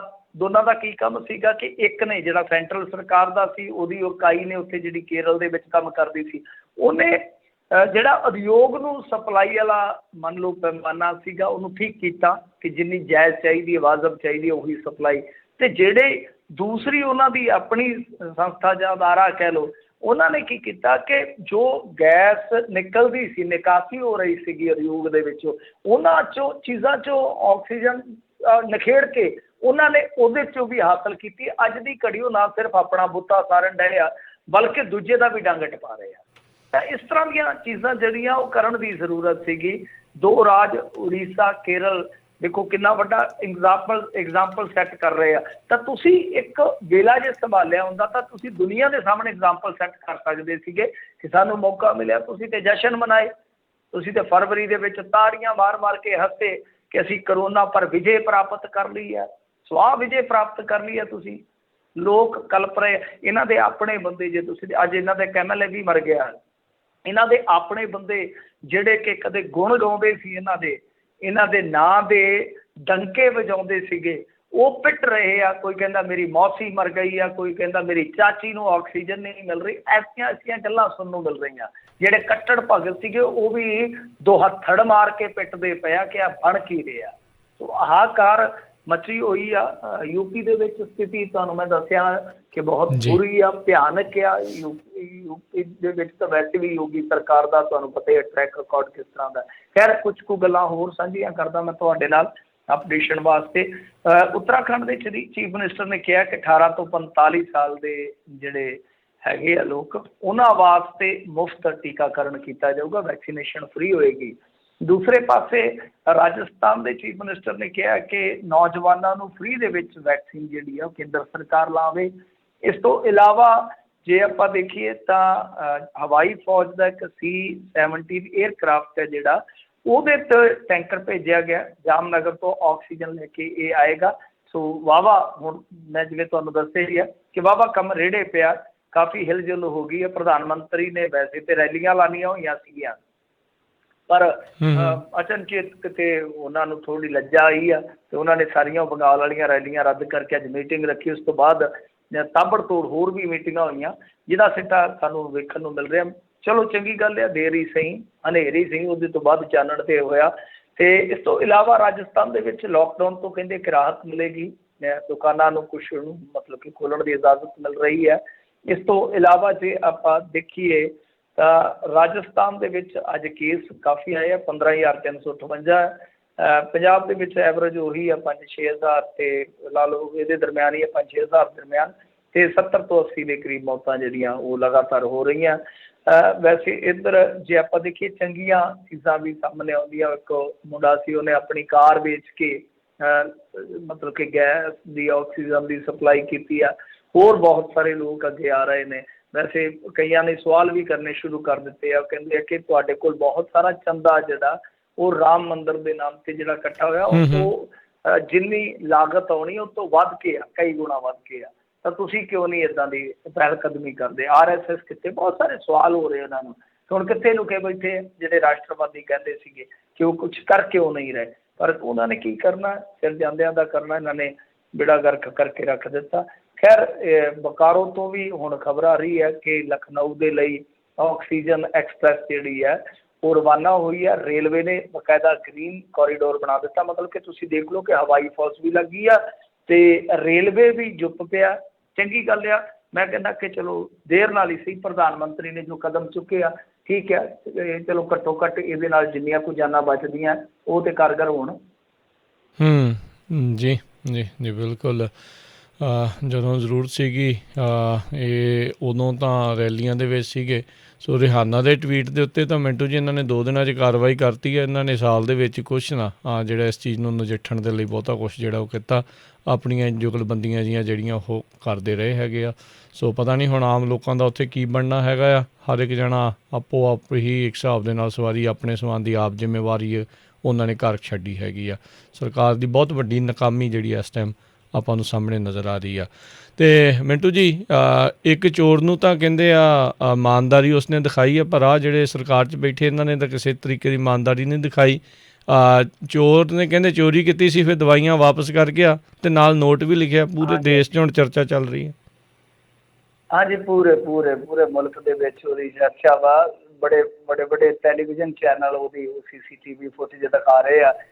ਇੱਕ 'ਚ ਉਹ ਲਿਜਾ ਰਿਹਾ ਵਾ ਟੀਕੇ ਤੇ ਦੂਜੇ 'ਚ ਉਹ ਛੱਡਣ ਆ ਰਿਹਾ ਵਾ। ਤਾਂ ਮੇਰੇ ਖਿਆਲ ਦੇ ਨਾਲ ਚੰਗੀ ਗੱਲ ਆ, ਵਧੀਆ ਗੱਲ ਆ। ਉਹਨੇ ਇੱਕ ਕਿਤੇ ਨਾ ਕਿਤੇ ਸੰਵੇਦਨਾ ਦੱਸੀ ਆ, ਕਿਤੇ ਨਾ ਕਿਤੇ ਇਹ ਦੱਸਿਆ ਕਿ ਚੋਰ ਦੇ ਵਿੱਚ ਵੀ ਇਨਸਾਨ ਹੁੰਦਾ ਆ। ਅਤੇ ਇੱਥੇ ਜਿਹੜੇ ਆਪਣੇ ਆਪ ਨੂੰ ਇਨਸਾਨ ਕਹਾਉਂਦੇ ਆ ਜਾਂ ਇਨਸਾਨਾਂ ਦੇ ਮਸੀਹਾ ਕਹਾਉਂਦੇ ਆ, ਉਹਨਾਂ ਦੇ ਵਿੱਚ ਵੀ ਇੱਕ ਚੋਰ ਛੁਪਿਆ। ਇਹ ਵੀ ਸੱਚਾਈ ਆ। ਉਹਦੀ ਜ਼ਮੀਰ ਜਾਗੀ ਆ, ਉਹਨੂੰ ਇਨਸਾਨੀਅਤ ਦਾ ਖਿਆਲ ਆਇਆ ਕਿ ਨਹੀਂ ਯਾਰ ਮੈਂ ਗਲਤ ਕਰ ਬੈਠਾ। ਪਰ ਇਹ ਮੰਨ ਹੀ ਨਹੀਂ ਰਹੇ ਕਿ ਅਸੀਂ ਬਹੁਤ ਕੁਝ ਗਲਤ ਕਰ ਬੈਠੇ ਹਾਂ, ਬਹੁਤ ਕੁਝ ਅਸੀਂ ਗਲਤ ਕੀਤਾ ਵਾ। ਚਾਹੇ ਉਹ ਕਰੋਨਾ ਕਾਲ ਦੇ ਦਰਮਿਆਨ ਹੀ ਇਹਨਾਂ ਨੇ ਐਕਸਪੋਰਟ ਕੀਤੀ ਹੋਵੇ ਆਕਸੀਜਨ, ਚਾਹੇ ਆਕਸੀਜਨ ਦੇ ਪਲਾਂਟ ਜਿਹੜੇ ਆ ਨਹੀਂ ਲਾਏ ਹੋਣ, ਚਾਹੇ ਕੁਛ ਵੀ ਹੈ, ਤਾਂ ਉਹ ਇਹਨਾਂ ਦੀ ਫੇਲੀਅਰ ਹੈ। ਮੈਂ ਜਿਵੇਂ ਕਿਹਾ ਕਿ ਇੱਥੇ ਅੰਕੜੇ ਲੁਕਾ ਜਾ ਰਹੇ ਆ, ਇੱਥੇ ਬਹੁਤ ਕੁਛ ਕਰ ਰਹੇ ਆ। ਮੈਂ ਕਹਿੰਦਾ ਕਿ ਇਹੋ ਜਿਹੀ ਸ਼ਰਮਨਾਕ ਪਰਿਸਥਿਤੀ ਹੈ ਕਿ ਜਿਹੜਾ ਇਹਨਾਂ ਦਾ IT ਸੈੱਲ ਆ, ਉਹ ਡਾਕਟਰਾਂ ਦੀਆਂ ਫੋਟੋਆਂ ਲਾ ਕੇ, ਨਰਸਾਂ ਦੀਆਂ ਫੋਟੋਆਂ ਲਾ ਕੇ ਉਹ ਪੋਜ਼ੀਟਿਵ ਮੈਸੇਜ ਦੇਈ ਜਾ ਰਿਹਾ ਹੈ। ਉਹ ਜਿਵੇਂ ਕਾਪੀ ਪੈਸਟ ਅਤੇ ਮੈਂ ਐਮਸ ਦੇ ਵਿੱਚ ਡਾਕਟਰ ਨਹੀਂ ਆ, ਇਹ ਕਰਨਾ ਉਹ ਕਰਨਾ, ਮੋਦੀ ਸਰਕਾਰ ਬਹੁਤ ਚੰਗਾ ਕਦਮ ਕਰਦੀ ਹੈ। ਦੇਖੋ ਲਾਹਨਤੀ ਕੰਮ ਨੇ ਜੀ, ਲਾਹਨਤੀ ਕੰਮ ਨੇ ਜਿਹੜੇ ਕੀਤੇ ਜਾ ਰਹੇ ਆ। ਖੈਰ ਦੇਖੋ, ਉਸ ਚੋਰ ਨੇ ਜੋ ਇਮਾਨਦਾਰੀ ਦਿਖਾਈ ਹੈ ਚੋਰੀ ਤੋਂ ਬਾਅਦ, ਜਾਂ ਇਨਸਾਨੀਅਤ ਵਿਖਾਈ ਆ, ਉਹਦੀ ਸ਼ਲਾਘਾ ਜ਼ਰੂਰ ਹੁੰਦੀ ਆ, ਉਹਦੀ ਸਲਾਹੁਤ ਜ਼ਰੂਰ ਹੁੰਦੀ ਆ। ਪਰ ਗੱਲ ਇਹ ਆ ਕਿ ਉਹ ਚੋਰ ਗਲਤੀ ਕਰ ਬੈਠਾ, ਚੋਰੀ ਹੋਈ ਨਹੀਂ, ਉਹਨੇ ਜੋ ਵੈਕਸੀਨੇਸ਼ਨ ਚਲਾਈ ਹੈ। ਤੁਹਾਨੂੰ ਪਤਾ ਕਿ ਇਹਦੀ ਕੋਲਡ ਚੇਨ ਬਹੁਤ ਜ਼ਰੂਰੀ ਹੁੰਦੀ ਹੈ ਕਿਸੇ ਵੀ ਵੈਕਸੀਨੇਸ਼ਨ ਵਾਸਤੇ। ਕੋਲਡ ਚੇਨ ਬਹੁਤ ਅਹਿਮੀਅਤ ਰੱਖਦੀ ਹੈ, ਤਾਂ ਕੋਲਡ ਚੇਨ ਬ੍ਰੇਕ ਹੋ ਗਈ। ਇਹਦਾ ਸਿੱਧਾ ਅਰਥ ਇਹੋ ਨਿਕਲਦਾ ਆ ਕਿ ਬੇਸ਼ੱਕ ਉਹ ਰੱਖ ਗਿਆ ਤੇ ਇੱਕ ਐਗਜ਼ਾਮਪਲ ਸੈੱਟ ਕਰ ਗਿਆ ਕਿ ਮੇਰੀ ਸੋਚ ਦੇ ਮੁਤਾਬਕ ਲੋਕ ਜਿਹੜੇ ਆ ਉਹਨਾਂ ਨੂੰ ਜ਼ਰੂਰਤ ਆ, ਤੇ ਮੇਰੇ ਵੱਲੋਂ ਭਾਈ ਇਹ ਗਲਤੀ ਦਾ ਅਹਿਸਾਸ ਆ, ਪਰੰਤੂ ਦੂਜਿਆਂ ਨੂੰ ਅਹਿਸਾਸ ਪਤਾ ਨਹੀਂ ਕਦ ਹੋਏਗਾ। ਇਹ ਠੀਕ ਹੈ ਕਿ ਉਹਨੇ ਇਹ ਵੈਕਸੀਨੇਸ਼ਨ ਜਿਹੜੀ ਵਾਸਤੇ ਉਹ ਵੈਕਸੀਨ ਸੀਗੀ ਉਹ ਦੁਬਾਰਾ ਉੱਥੇ ਰੱਖ ਦਿੱਤੀ ਹੈ, ਜੀਨ ਦੀ ਘਟਨਾ ਹੈ। ਪਰ ਉਹ ਜਿਵੇਂ ਮੈਂ ਤੁਹਾਨੂੰ ਦੱਸਿਆ ਕਿ ਕੋਲਡ ਚੇਨ ਬਹੁਤ ਜ਼ਰੂਰੀ ਹੁੰਦੀ ਆ, ਉਹ ਕੋਲਡ ਚੇਨ ਟੁੱਟਣ ਕਰਕੇ ਉਹ ਵੈਕਸੀਨੇਸ਼ਨ ਦੇ ਵਾਸਤੇ ਜਿਹੜੀ ਪਈ ਸੀ ਖੇਪ ਉਹ ਬਰਬਾਦ ਜ਼ਰੂਰ ਹੈ। ਜੀ ਜੀ ਜੀ ਬਿਲਕੁਲ। ਅਤੇ ਮਿੰਟੂ ਜੀ ਅਗਲੀ ਗੱਲ ਕਰੀਏ, ਕੈਪਟਨ ਨੇ ਕਿਹਾ 18 ਸਾਲ ਤੋਂ ਵੱਧ ਉਮਰ ਵਾਲਿਆਂ ਲਈ ਕੇਂਦਰ ਦੀ ਟੀਕਾਕਰਨ ਨੀਤੀ ਸੂਬਿਆਂ ਪ੍ਰਤੀ ਪੱਖਪਾਤੀ। ਹਾਂਜੀ, ਇਹਨਾਂ ਨੇ ਤਾਂ ਹੁਣ ਜਿਹੜਾ ਪ੍ਰੈਸ ਰਿਲੀਜ਼ ਜਾਰੀ ਕੀਤਾ ਵਾ ਉਹਦੇ ਵਿੱਚ ਤੇ ਇਹਨਾਂ ਨੇ ਇਹ ਵੀ ਕਹਿ ਦਿੱਤਾ ਆ ਕਿ ਸਾਨੂੰ ਭਾਈ ਬੜੀ ਵੱਡੀ ਮਾਰ ਪਵੇਗੀ, 1000 ਕਰੋੜ ਰੁਪਈਆ ਤਕਰੀਬਨ ਸਾਡਾ ਖਰਚਾ ਆਊਗਾ। ਸੋ ਇਸ ਕਰਕੇ ਤੁਸੀਂ ਸਾਡੇ ਵੱਲ ਕੋਈ ਝਾੜੋ ਹੱਥ। ਨਾਲ ਇਹਨਾਂ ਨੇ ਕਿਹਾ ਕਿ ਅੰਤਰਿਮ ਤੌਰ 'ਤੇ ਮਤਲਬ ਕਿ ਆਰਜ਼ੀ ਤੌਰ ਉੱਤੇ ਸਾਨੂੰ SDR ਫੰਡਾਂ ਵਿੱਚੋਂ ਜਾਇਜ਼ ਖਰਚੇ ਕਰਨ ਦੀ ਆਗਿਆ ਦਿੱਤੀ ਜਾਵੇ। ਮਤਲਬ ਕਿ ਜਿਵੇਂ ਉਹ ਕਹਿੰਦਾ ਨਾ ਆਪਦਾ ਮੇ ਅਫਸਰ, ਇਹ ਕੈਪਟਨ ਅਮਰਿੰਦਰ ਸਿੰਘ ਵੀ ਬਿਪਤਾ ਦੇ ਵਿੱਚੋਂ ਮੌਕੇ ਹੀ ਭਾਲਦਾ ਕਿ ਸਾਨੂੰ ਦਵਾ ਦਵ ਖਰਚਿਆਂ ਵਾਸਤੇ ਪੈਸੇ ਦੇ ਦਿਓ, ਸਾਨੂੰ ਮਤਲਬ ਕਿ ਫੰਡ ਦੇ ਦਿਓ। ਕੱਲ੍ਹ ਤੱਕ ਤੇ ਕਹਿਣ ਡਏ ਸੀਗੇ ਕਿ ਅਸੀਂ ਆਪੇ ਖਰਚੇ ਚੱਕ ਲਾਂਗੇ, ਸਾਰਾ ਕੁਛ ਅਸੀਂ ਕਰ ਲਾਂਗੇ। ਤੁਹਾਡਾ ਦੇਖੋ ਵਿਰੋਧ ਕਰਨ ਦਾ ਤਰੀਕਾ ਕੀ ਆ। ਹੁਣ ਤੁਸੀਂ ਇੱਥੇ ਪ੍ਰੈਸ ਰਿਲੀਜ਼ ਕਰ ਦਿੱਤਾ ਜਾਰੀ, ਪ੍ਰੈਸ ਨੋਟ ਜਾਰੀ ਕਰ ਦਿੱਤਾ, ਲਵ ਲੈਟਰ ਲਿਖ ਦਿੱਤਾ, ਇੱਕ ਟੁੱਟਾ ਜਿਹਾ ਸਟੇਟਮੈਂਟ ਛਪਵਾ ਦਿੱਤਾ, ਬਸ ਤੁਹਾਡੀ ਇਹ ਜ਼ਿੰਮੇਵਾਰੀ। ਜਦ ਤੁਸੀਂ ਉੱਥੇ ਗੱਲ ਕਰਦੇ ਹੋ, ਠੋਕ ਕੇ ਕਿਉਂ ਨਹੀਂ ਕਹਿੰਦੇ ਪ੍ਰਧਾਨ ਮੰਤਰੀ ਨੂੰ? ਕਿਉਂ ਨਹੀਂ ਤੁਸੀਂ ਉਹਨਾਂ ਨੂੰ ਠੋਕ ਕੇ ਕਹਿੰਦੇ ਕਿ ਭਾਈ ਤੁਸੀਂ ਵਾਅਦਾ ਕੀਤਾ ਸੀਗਾ। ਬਿਹਾਰ ਇਲੈਕਸ਼ਨ 'ਚ ਇਹਨਾਂ ਨੇ ਕਿਹਾ ਨਹੀਂ ਸੀਗਾ ਕਿ ਅਸੀਂ ਬਿਹਾਰ ਵਾਸਤੇ ਪੂਰਾ ਪਲਾਨ ਤਿਆਰ ਕਰੀ ਬੈਠੇ ਹਾਂ ਕਿ ਬਿਹਾਰੀਆਂ ਨੂੰ ਅਸੀਂ ਟੀਕਾ ਫ੍ਰੀ ਦੇਵਾਂਗੇ। ਹੁਣ ਕਿਉਂ ਭੱਜ ਰਹੇ ਨੇ? ਫਿਰ ਜਦੋਂ ਰੌਲਾ ਪਿਆ ਤਾਂ ਇਹਨਾਂ ਕਿਹਾ ਨਹੀਂ ਪੂਰੇ ਮੁਲਕ ਵਾਸਤੇ ਹੀ ਫ੍ਰੀ ਹੋਏਗਾ। PM ਕੇਅਰਸ ਫੰਡ ਦੇ ਵਿੱਚੋਂ 2000 ਕਰੋੜ ਰੁਪਈਆ ਵਰਤਿਆ ਇਹਨਾਂ ਨੇ, ਉਹ ਪਤਾ ਨਹੀਂ ਹੁਣ ਕਾਹਦੇ 'ਤੇ ਗਿਆ। ਹਾਲੇ PM ਕੇਅਰਸ ਫੰਡ ਦੇ ਵਿੱਚ ਪੈਸਾ ਪਿਆ ਵਾ। ਤੁਸੀਂ ਜਿਹੜੀ ਨਵੀਂ ਬਣਾਉਣੀ ਆ ਇਮਾਰਤ ਸੰਸਦ ਵਾਲੀ, ਇਹਨੂੰ ਟਾਲ ਦਿਓ, ਕਿੱਡੀ ਕੁ ਗੱਲ ਆ। ਹੋਰ ਜਿਹੜੇ ਧਾਰਮਿਕ ਸਥਾਨਾਂ ਦੇ ਵਿੱਚ ਇੰਨੇ ਸਰਮਾਏ ਪਏ ਆ, ਚਾਹੇ ਕੋਈ ਵੀ ਆ, ਲੈ ਲਓ ਉਹਨਾਂ ਤੋਂ, ਕਿੱਡੀ ਕੁ ਗੱਲ ਆ। ਉਹ ਕਹਿਣ ਦਾ ਭਾਵ ਇਹੋ ਆ ਕਿ ਤੁਸੀਂ ਜੋ ਕਰ ਰਹੇ ਹੋ ਬਹੁਤ ਗਲਤ ਕਰ ਰਹੇ ਹੋ। ਔਰ ਜਿਹੜੇ ਕੈਪਟਨ ਅਮਰਿੰਦਰ ਸਿੰਘ ਹੋਰੀ ਹੈ ਉਹ ਇਹ ਤੋਂ ਵੀ ਜ਼ਿਆਦਾ ਗਲਤ ਕਰ ਰਹੇ, ਇੱਕ ਫਾਰਮੈਲਿਟੀ ਕਰ ਰਹੇ ਨੇ। ਮਤਲਬ ਕਿ ਜੇ ਫੰਡਾਂ ਦੇ ਵਿੱਚ ਜਿਹੜੇ ਸਾਡੇ ਫੰਡ ਹੈ, ਜੇ ਉਹਨਾਂ ਦੇ ਵਿੱਚੋਂ ਇਹਨਾਂ ਨੂੰ ਕੋਈ ਇਜਾਜ਼ਤ ਮਿਲ ਜੂਗੀ, ਫਰਜ਼ ਕਰੋ ਕਹਿ ਦੇਣ ਕਿ ਲੋਨ ਲੈ ਲਓ, ਅਸੀਂ ਉਹਦੇ 'ਚ ਤੁਹਾਨੂੰ ਰਿਆਇਤ ਦੇ ਦਿੰਦੇ ਹਾਂ ਕਿ ਤੁਸੀਂ ਆਪਣੀ GSDP ਦਾ 5% ਲੋਨ ਲੈ ਲਓ। ਇਹਨਾਂ ਨੇ ਤਾਂ ਭੱਜ ਕੇ ਲੈ ਲੈਣਾ ਕਿ ਸਾਨੂੰ ਚਲੋ ਕਰਜ਼ੇ ਪ੍ਰਤੀ ਥੋੜ੍ਹੀ ਜਿਹੀ ਰਾਹਤ ਮਿਲ ਗਈ ਆ, ਕਰਜ਼ੇ ਵੱਲੋਂ ਥੋੜ੍ਹੀ ਜਿਹੀ ਰਾਹਤ ਮਿਲ ਗਈ, ਅਸੀਂ ਕਰਜ਼ਾ ਚੱਕ ਲੈਂਦੇ ਹਾਂ। ਇਹ ਤਾਂ ਸਾਡੀ ਸੋਚ ਆ। ਖੈਰ ਇਹਨਾਂ ਨੇ ਮੰਗ ਜ਼ਰੂਰ ਕੀਤੀ ਆ, ਖਰਚਾ ਵੀ ਦੱਸਿਆ, ਪਰ ਮੇਰੇ ਖਿਆਲ ਦੇ ਨਾਲ ਮੈਂ ਅੱਗੇ ਵੀ ਇਹ ਗੱਲ ਕੀਤੀ ਸੀਗੀ ਕਿ ਬਹੁਤ ਚਲਾਕੀ ਦੇ ਨਾਲ ਜਿਹੜੀ ਨਰਿੰਦਰ ਮੋਦੀ ਸਰਕਾਰ ਆ ਉਹ ਟੀਕਾਕਰਨ 'ਚੋਂ ਨਿਕਲ ਗਈ ਔਰ ਸਾਰਾ ਭਾਰ ਪਾ ਦਿੱਤਾ ਜਨਤਾ ਜਾਂ ਸੂਬਾ ਸਰਕਾਰ 'ਤੇ। ਸੂਬਾ ਸਰਕਾਰ ਕੀ ਆ ਕਿ ਹੁਣ ਦੇਖੋ ਕੁਛ ਸੂਬੇ ਤਾਂ ਜਿਹੜੇ ਆ ਇਕਨੋਮਿਕਲੀ ਉਹਨਾਂ ਦਾ ਇੰਨਾ ਨੁਕਸਾਨ ਨਹੀਂ ਹੋਇਆ ਕਰੋਨਾ ਕਾਲ 'ਚ। ਪੰਜਾਬ ਦਾ ਨੁਕਸਾਨ ਹੋਇਆ ਦੂਰਾ ਤੀਰਾ, ਜਿਵੇਂ ਨੋਟਬੰਦੀ ਨੇ ਕੀਤਾ, ਉਸ ਤੋਂ ਬਾਅਦ GST ਆ ਗਈ, ਉਸ ਤੋਂ ਬਾਅਦ ਲੋਕਡਾਊਨ ਆ ਗਿਆ, ਉਸ ਤੋਂ ਬਾਅਦ ਕਿਸਾਨ ਐਜੀਟੇਸ਼ਨ ਆ ਗਿਆ, ਉਸ ਤੋਂ ਬਾਅਦ ਫੇਰ ਆ ਗਿਆ। ਤਾਂ ਪੰਜਾਬ ਦੀ ਇਕੋਨਮੀ ਵੈਸੇ ਹੀ ਤੁਹਾਨੂੰ ਪਤਾ ਡਾਊਨਫਾਲ ਦਾ ਸ਼ਿਕਾਰ ਆ, ਉਹ ਤੇ ਅੱਗੇ ਬਿਮਾਰ ਤੁਰੀ ਫਿਰਦੀ ਆ, ਉਹਦਾ ਦਵਾਈ ਦੱਪਾ ਕਿਸੇ ਕੋਲ ਹੈ ਨਹੀਂ ਗਾ। ਜਿਹੜੇ ਤਬੀਬ ਬਣ ਕੇ ਆਉਂਦੇ ਆ, ਜਿਹੜੇ ਮਤਲਬ ਕਿ ਮਰਜ਼ ਨੂੰ ਹਰਨ ਵਾਸਤੇ ਆਉਂਦੇ ਆ, ਉਹ ਆਪ ਰੋਗ ਦਾ ਇਜ਼ਾਫਾ ਕਰਕੇ ਨਿਕਲ ਲੈਂਦੇ 5 ਸਾਲਾਂ ਬਾਅਦ, ਅਤੇ ਬਿਮਾਰ ਨੇ ਹੋਰ ਤੜਫਣਾ ਹੀ ਆ। ਸੋ ਤੜਫ ਰਿਹਾ ਪੰਜਾਬ 'ਤੇ ਪਹਿਲਾਂ ਹੀ। ਮਤਲਬ ਇਹ ਹੈ ਕਿ ਜਿਹੜੇ ਪੰਜਾਬ ਵਰਗੇ ਇਸ ਟਾਈਮ ਫਾਈਨੈਂਸ਼ੀਅਲੀ ਸਾਊਂਡ ਨਹੀਂ ਹੈ ਸੂਬੇ, ਤਾਂ ਉਹ ਇਸ ਟੀਕਾਕਰਨ ਨੂੰ ਕਹਿ ਲਓ ਕਿ ਜਾਣ ਬੁੱਝ ਕੇ ਪੈਂਚਰ ਕਰ ਦੇਣਗੇ, ਉਹ ਵੀ ਵਿੱਚੋਂ ਨਿਕਲ ਲੈਣਗੇ। ਫਿਰ ਹੋਏਗਾ ਕੀ ਕਿ ਸਰਕਾਰੀ ਤੇ ਮਿਲਣੇ ਨਹੀਂ, ਉਹ ਸਰਕਾਰੀ ਜਿਹੜਾ ਇਹਨਾਂ ਨੇ ਰੇਟ ਰੱਖਿਆ ਕਿ ਹਾਂ ਜੀ ਤੁਹਾਨੂੰ ਇੰਨੇ ਰੇਟ 'ਤੇ ਦੇ ਦਿਆਂਗੇ, 400 ਦਾ ਦੇ ਦਿਆਂਗੇ ਜਾਂ 250 ਦਾ ਦੇ ਦਿਆਂਗੇ, ਤਾਂ ਜਦ ਉੱਥੇ ਤੁਹਾਨੂੰ ਮਿਲਣਾ ਨਹੀਂ ਹੈ, ਸੂਬਾ ਸਰਕਾਰਾਂ ਕੋਲ ਪੈਸਾ ਨਹੀਂ ਹੈ, ਤਦ ਕੀ ਹੋਇਆ ਕਿ ਤੁਸੀਂ ਜਿਹੜੇ ਮਾਰੀ ਦੇਖੋ ਕਿ ਕੱਲ੍ਹ ਨੂੰ ਦੇਖੋ ਇਹਨਾਂ ਨੇ ਕਰਨਾ ਹੀ ਇਸ ਤਰ੍ਹਾਂ ਆ, ਚਾਹੇ ਉਹ ਕੰਡੀਸ਼ਨਲੀ ਹੋਵੇ, ਚਾਹੇ ਉਹ ਡਰਾਵੇ ਦੇ ਤੌਰ 'ਤੇ ਹੋਵੇ, ਚਾਹੇ ਲੋਕਾਂ ਦਾ ਆਪਣਾ ਹੀ ਰੁਝਾਨ ਹੋਵੇ, ਤਾਂ ਇਹਨਾਂ ਨੇ ਉਹ ਵੈਕਸੀਨੇਸ਼ਨ ਜ਼ਰੂਰੀ ਕਰਨੀ ਹੈ। ਤਾਂ ਵੈਕਸੀਨੇਸ਼ਨ ਵਾਸਤੇ ਲੋਕ ਜਿਹੜੇ ਜਦੋਂ ਭੱਜਣਗੇ ਤਾਂ ਇੱਕ ਨਿੱਜੀ ਹਸਪਤਾਲ ਰਹਿ ਜਾਏਗਾ, ਜਿੱਥੇ ਉਹ ਟੀਕਾ 600 ਦਾ, ਹੁਣ ਇਹਨਾਂ ਨੇ ਕਿਹਾ 700 ਦਾ ਪੈਣਾ ਖਰਚੇ ਪਾ ਕੇ, ਅਤੇ ਹੋ ਸਕਦਾ ਕੱਲ੍ਹ ਨੂੰ ਫਿਰ ਉਹ ਵੀ ਕਿੱਲਤ ਪੈਦਾ ਕਰਨ, ਅਤੇ ਇਹ ਕਿਤੇ ਦਾ ਕਿਤੇ ਚਲਾ ਜਾਵੇ। ਤਾਂ ਅਸੀਂ ਪਹਿਲੇ ਦਿਨ ਤੋਂ ਹੀ ਕਹਿ ਰਹੇ ਹਾਂ ਕਿ ਵੈਕਸੀਨੇਸ਼ਨ ਟੋਟਲੀ ਇੰਡੀਆ ਦੇ ਵਿੱਚ ਇੱਕ ਤਰ੍ਹਾਂ ਨਾਲ ਕਹਿ ਲਓ ਕਿ ਇਹਨਾਂ ਨੇ ਫਰੋਡ ਵਾਂਗੂ ਵਰਤੀ, ਇੱਕ ਸਿਆਸੀ ਫਰੋਡ ਹੀ ਕੀਤਾ। ਅਤੇ ਗਾਂਹ ਹੁਣ ਦੇਖੋ ਅੱਗੇ ਜਾ ਕੇ ਇਹਦਾ ਨਤੀਜਾ ਕੀ ਨਿਕਲਣਾ ਕਿ ਜਿਹੜੀਆਂ ਸਰਕਾਰਾਂ ਤਾਂ ਚਲੋ ਥੋੜ੍ਹੀਆਂ ਹੈਗੀਆਂ ਨੇ ਸਟਰੋਂਗ, ਉਹਨਾਂ ਦੀ ਆਰਥਿਕਤਾ ਤਗੜੀ ਆ, ਉਹ ਤਾਂ ਖਰਚਾ ਬਰਦਾਸ਼ਤ ਕਰ ਲੈਣਗੇ। ਪੰਜਾਬ ਵਰਗਾ ਸੂਬਾ 1000 ਕਰੋੜ ਰੁਪਈਆ ਕਿਵੇਂ ਚੱਲੇਗਾ ਜਿਵੇਂ ਇਹਨਾਂ ਨੇ ਕਿਹਾ। ਸੋ ਇਹ ਐਲਾਨ ਆ ਸਪਸ਼ਟ ਤੌਰ 'ਤੇ ਕੈਪਟਨ ਅਮਰਿੰਦਰ ਸਿੰਘ ਦਾ ਕਿ ਮੈਨੂੰ ਪੈਸੇ ਦਿਓ ਭਾਈ, ਨਹੀਂ ਤਾਂ ਫਿਰ ਵੈਕਸੀਨੇਸ਼ਨ ਜਿਹੜੀ ਆ ਉਹ ਇਸ ਤਰ੍ਹਾਂ ਹੀ ਪਈ ਰਹੂਗੀ। ਇਹਨਾਂ ਦੀ ਜਿਹੜੀ ਕੰਮ ਕਾਰ ਕਰਨ ਵਾਲੀ, ਉਹ ਤੁਹਾਨੂੰ ਪਤਾ ਹੀ ਆ ਰਫਤਾਰ ਵੈਸੇ ਹੀ ਢਿੱਲੀ ਹੈ। ਕਹਿ ਦੇਣਗੇ ਜਿਹੜੀ ਵੈਕਸੀਨੇਸ਼ਨ ਦੀ ਦਵਾਈ ਆ ਉਹ ਭੇਜੀ ਚੱਲੋ, ਜਿੰਨੀ ਕੁ ਲੱਗ ਗਈ ਸੋ ਲੱਗ ਗਈ ਆ। ਜਦੋਂ ਸਾਡੀ ਵਾਰੀ ਆਈ ਅਸੀਂ ਕਹਿ ਦਿਆਂਗੇ ਕਿ ਸਾਡੇ ਵਾਰੀ ਰੰਗ ਮੁੱਕਿਆ ਭਾਈ, ਸਾਡੇ ਕੋਲ ਪੈਸੇ ਹੈ ਨਹੀਂ ਗੇ। ਜੀ, ਪੁਲਿਸ ਨੇ ਕੋਵਿਡ-19 ਦੇ ਹੁਕਮਾਂ ਦੀ ਉਲੰਘਣਾ ਕਰਦੀ ਔਰਬਿਟ ਬੱਸ ਥਾਣੇ ਬੰਦ ਕੀਤੀ। ਹਾਂਜੀ, ਔਰਬਿਟ ਬੱਸ ਦਾ ਦੇਖੋ, ਔਰਬਿਟ ਬੱਸ ਆ ਚਾਹੇ ਕੋਈ ਹੋ ਰਿਹਾ, ਇੱਕ ਚੀਜ਼ ਜਿਹੜੀ ਆ ਉਹ ਵੇਖਣ ਵਾਲੀ ਆ। ਇਹਨਾਂ ਨੇ ਚਲੋ ਬੰਦ ਕਰ ਦਿੱਤੀ, ਉਹਦਾ ਮਤਲਬ ਇਹ ਆ ਕਿ ਜੋ ਇਹਨਾਂ ਨੇ ਇੱਕ ਲਾਈ ਹੋਈ ਆ ਸ਼ਰਤ ਕਿ ਤੁਸੀਂ 50% ਸਵਾਰੀਆਂ ਲਿਜਾਣੀਆਂ, ਮਤਲਬ ਕਿ ਵੱਡੀ ਬੱਸ ਜਿਹੜੀ ਉਹ 52 ਸੀਟਡ ਹੁੰਦੀ ਆ, 52 ਸਵਾਰੀਆਂ ਪੈਂਦੀਆਂ ਉਹਦੇ 'ਚ, ਕਿ ਤੁਸੀਂ 26 ਲੈ ਕੇ ਜਾਣੀਆਂ। 50% ਦਾ ਇਹੀ ਹੋ ਗਿਆ ਕਿ 26 ਸਵਾਰੀਆਂ ਲੈ ਕੇ ਜਾਣੀਆਂ। ਪਰ ਨਹੀਂ, ਦੇਖੋ ਇੱਕ ਨਿਊਟਰਲੀ ਤੁਹਾਨੂੰ ਸੋਚਣਾ ਪਏਗਾ ਕਿ ਰੌਲਾ ਕੀ ਹੈ ਕਿ ਜਦੋਂ ਅੱਡੇ 'ਚ ਕਾਊਂਟਰ 'ਤੇ ਬੱਸ ਲੱਗ ਗਈ, ਸਵਾਰੀਆਂ ਜਦੋਂ ਹੁਣ ਸਭ ਨੂੰ ਪਈ ਹੁੰਦੀ ਹੈ ਕਿ ਆਪੋ ਆਪਣੇ ਮੰਜ਼ਿਲ 'ਤੇ ਪਹੁੰਚੀਏ, ਜਦੋਂ ਸਵਾਰੀਆਂ ਚੜ੍ਹ ਗਈਆਂ ਉੱਥੇ ਕੰਡਕਟਰ ਕਿਵੇਂ ਡੰਡੇ ਨਾਲ ਰੋਕ ਲਊਗਾ ਲੋਕਾਂ ਨੂੰ, ਦੱਸੋ।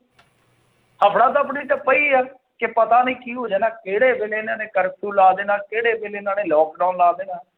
ਸੋ ਕਮਾਲ ਦੀ ਗੱਲ ਆ, ਹੱਦ ਹੋ ਗਈ ਆ ਕਿ ਧਾਰਮਿਕ ਸਥਾਨਾਂ 'ਤੇ ਜਿੰਨਾ ਮਰਜ਼ੀ ਇਕੱਠ ਹੋਈ ਜਾਂਦਾ, ਸਾਰਾ ਕੁਛ ਆਪਣੇ ਪੱਧਰ 'ਤੇ ਇਹ ਕਰੀ ਜਾਂਦੇ ਆ ਸਿਆਸੀ ਤੌਰ 'ਤੇ। ਆ ਇਹਨਾਂ ਦੇ ਹੁਣ ਚੇਅਰਮੈਨ ਬਣਾਏ ਆ, ਮਤਲਬ ਕਿ ਖਾੜਾ ਪੂਰਾ ਮਗਿਆ ਹੁੰਦਾ। ਕਿਸਾਨਾਂ ਦੇ ਤੁਹਾਨੂੰ ਪਤਾ ਹੀ ਇਕੱਠ ਵੀ ਹੋ ਰਹੇ ਆ, ਸਾਰਾ ਕੁਛ ਚੱਲ ਰਿਹਾ। ਆ ਕਿੰਨੇ 10-15 ਹਜ਼ਾਰ ਕਿਸਾਨ ਤੇ ਕੱਲ੍ਹ ਹੀ ਰਵਾਨਾ ਹੋਏ ਜਿਨ੍ਹਾਂ ਦੀ ਆਪਾਂ ਗੱਲ ਕੀਤੀ ਆ। ਤਾਂ ਦੂਸਰੇ ਪਾਸੇ ਬੱਸਾਂ ਕੀ ਕਰ ਲਓਗੇ ਤੁਸੀਂ? ਦੇਖੋ 26 ਬੈਠੇ ਆ, ਚਾਹੇ 30 ਬੈਠੇ ਆ, 35 ਬੈਠੇ ਆ, ਕੀ ਫਰਕ ਪੈਂਦਾ? ਡਿਸਟੈਂਸਿੰਗ ਰੱਖਣੀ ਹੱਦ ਹੋ ਗਈ ਆ। ਤਾਂ ਪਰ ਇਹਦਾ ਸਾਰਾ ਹੁਣ ਤੁਸੀਂ ਬੋਝ ਪਾ ਦਿੱਤਾ ਡਰਾਈਵਰ ਕੰਡਕਟਰ 'ਤੇ, ਉਹਨਾਂ ਦੇ ਚਲਾਨ ਕਰ ਦਿੰਦੇ ਤੁਸੀਂ। ਗੱਲ ਔਰਬਿਟ ਦੀ ਨਹੀਂ ਹੈ, ਗੱਲ ਟੋਟਲੀ ਸਾਰੀਆਂ ਬੱਸਾਂ ਦੀ ਆ। ਜਾਂ ਤਾਂ ਉਹਨਾਂ ਨੂੰ ਬੰਦ ਕਰ ਦਿਓ, ਬੰਦ ਕਰ ਦਿਓ, ਕੋਈ ਹੋਰ ਸਰਵਿਸ ਆਪੇ ਕੋਈ ਲਵੇ, ਜਾਂ ਰੇਲ ਗੱਡੀ ਚਲਾ ਦਿਓ ਕਿ ਆ ਰੇਲ ਗੱਡੀ 'ਤੇ ਚੱਲੋ। ਕੁਛ ਦੱਸੋ ਤਾਂ ਸਹੀ ਲੋਕਾਂ ਨੂੰ ਕਿ ਜਾਣਾ ਤੇ ਜਾਣਾ ਕਿਤੇ। ਹੁਣ ਮੰਨ ਲਓ ਲਾਸਟ ਬੱਸ ਜਾਂਦੀ ਆ, ਕਿਸੇ ਵੀ ਰੂਟ 'ਤੇ ਲਾਸਟ ਬੱਸ ਜਾਂਦੀ ਆ, ਚੜ੍ਹਨ ਵਾਲੇ ਹੈਗੇ ਆ 40, ਤੁਸੀਂ ਕਹਿੰਦੇ ਕਿ 26 ਬੈਠੋ ਬੱਸ ਦੇ ਵਿੱਚ, ਅਤੇ ਜਿਹੜੀਆਂ ਬਾਹਰ ਖੜੀਆਂ ਬੀਬੀਆਂ ਨੂੰ ਕੋਈ ਸੀਟ ਨਹੀਂ ਦੇ ਰਿਹਾ, 26 ਬੰਦੇ ਤਾਂ ਚੜ੍ਹ ਕੇ ਬੈਠ ਗਏ ਆ। ਦੱਸੋ ਕੀ ਕਰਨਗੇ ਫਿਰ ਉਸ ਟਾਈਮ? ਕੀ ਕੀਤਾ ਜਾਊਗਾ? ਤੁਹਾਡੇ ਕਰੋਨਾ ਨੂੰ ਵੇਖੂਗਾ ਕਿ ਅਗਲਾ ਇਹ ਵੇਖੂਗਾ ਕਿ ਜਿਹੜੀਆਂ ਧੀਆਂ ਭੈਣਾਂ ਹੈਗੀਆਂ ਕਿ ਇਹ ਜਾ ਕੇ ਪਿੰਡ ਦੇ ਵਿੱਚ ਪਹੁੰਚਣ ਜਲਦੀ? ਇਹ ਗੱਲਾਂ ਸੋਚਣ ਵਾਲੀਆਂ, ਵਿਚਾਰਨ ਵਾਲੀਆਂ। ਐਵੇਂ ਹੁਣ ਉੱਥੇ ਕਦੇ ਕੋਈ ਪਾਰਟੀ ਕਰਦਾ, ਵਿਆਹ ਸ਼ਾਦੀ ਕਰਦਾ, ਉਹਦੇ 'ਤੇ ਜਾ ਕੇ ਰੇਡ ਮਾਰ ਦਿੰਦੇ ਆ, ਕਦੇ ਸੰਸਕਾਰ ਨੂੰ ਸੁੰਘਦੇ ਫਿਰਦੇ ਆ ਕਿ ਇੱਥੇ ਇਕੱਠ ਕਿੰਨਾ ਕੁ ਆ। ਸੋ ਟੋਟਲੀ ਗੱਲ ਇਹ ਆ ਕਿ ਜਦੋਂ ਤਾਂ ਕਿਸਾਨ ਇਕੱਠ ਕਰਦੇ ਆ ਉਦੋਂ ਪਿੱਛੇ ਹਟ ਜਾਂਦੇ ਆ। ਕਿੰਨੇ ਇਕੱਠ ਹੋਏ ਆ ਖਟਕੜ ਕਲਾਂ ਦੇ ਵਿੱਚ ਵੀ ਆਪਾਂ ਵੇਖਿਆ ਸੀ, ਕਿੰਨਾ ਵੱਡਾ ਇਕੱਠ ਹੋਇਆ ਜਿੱਦਣ ਬੱਬੂ ਮਾਨ ਆਇਆ। ਉਸ ਤੋਂ ਬਾਅਦ ਕੁੱਕੜਾਂ ਵਾਲੇ ਅੱਡੇ 'ਤੇ ਹੋਇਆ ਇਕੱਠ ਅੰਮ੍ਰਿਤਸਰ ਦੇ ਵਿੱਚ, ਪਰਸੋਂ ਕਿੱਡਾ ਤਕੜਾ ਇਕੱਠ ਸੀਗਾ। ਇਕੱਠ ਵੱਲੋਂ ਬਹਿ ਜਾ ਸੀਗੇ, ਤੇ ਦੂਸਰੇ ਪਾਸੇ ਤੁਸੀਂ ਆਹ ਕੁਛ ਕਰੀ ਜਾਂਦੇ ਹੋ। ਜੀ ਜੀ ਬਿਲਕੁਲ। ਅਗਲੀ ਮਿੰਟੂ ਜੀ ਆਪਾਂ ਗੱਲ ਕਰਦੇ ਜਾਈਏ, ਨਵਜੋਤ ਸਿੱਧੂ ਨੇ ਬੇਅਦਬੀ ਮਾਮਲੇ ਨੂੰ ਲੈ ਕੇ ਪੁੱਛੇ ਅਹਿਮ ਸਵਾਲ, ਬਿੱਟੂ ਨੇ ਝਾੜਿਆ।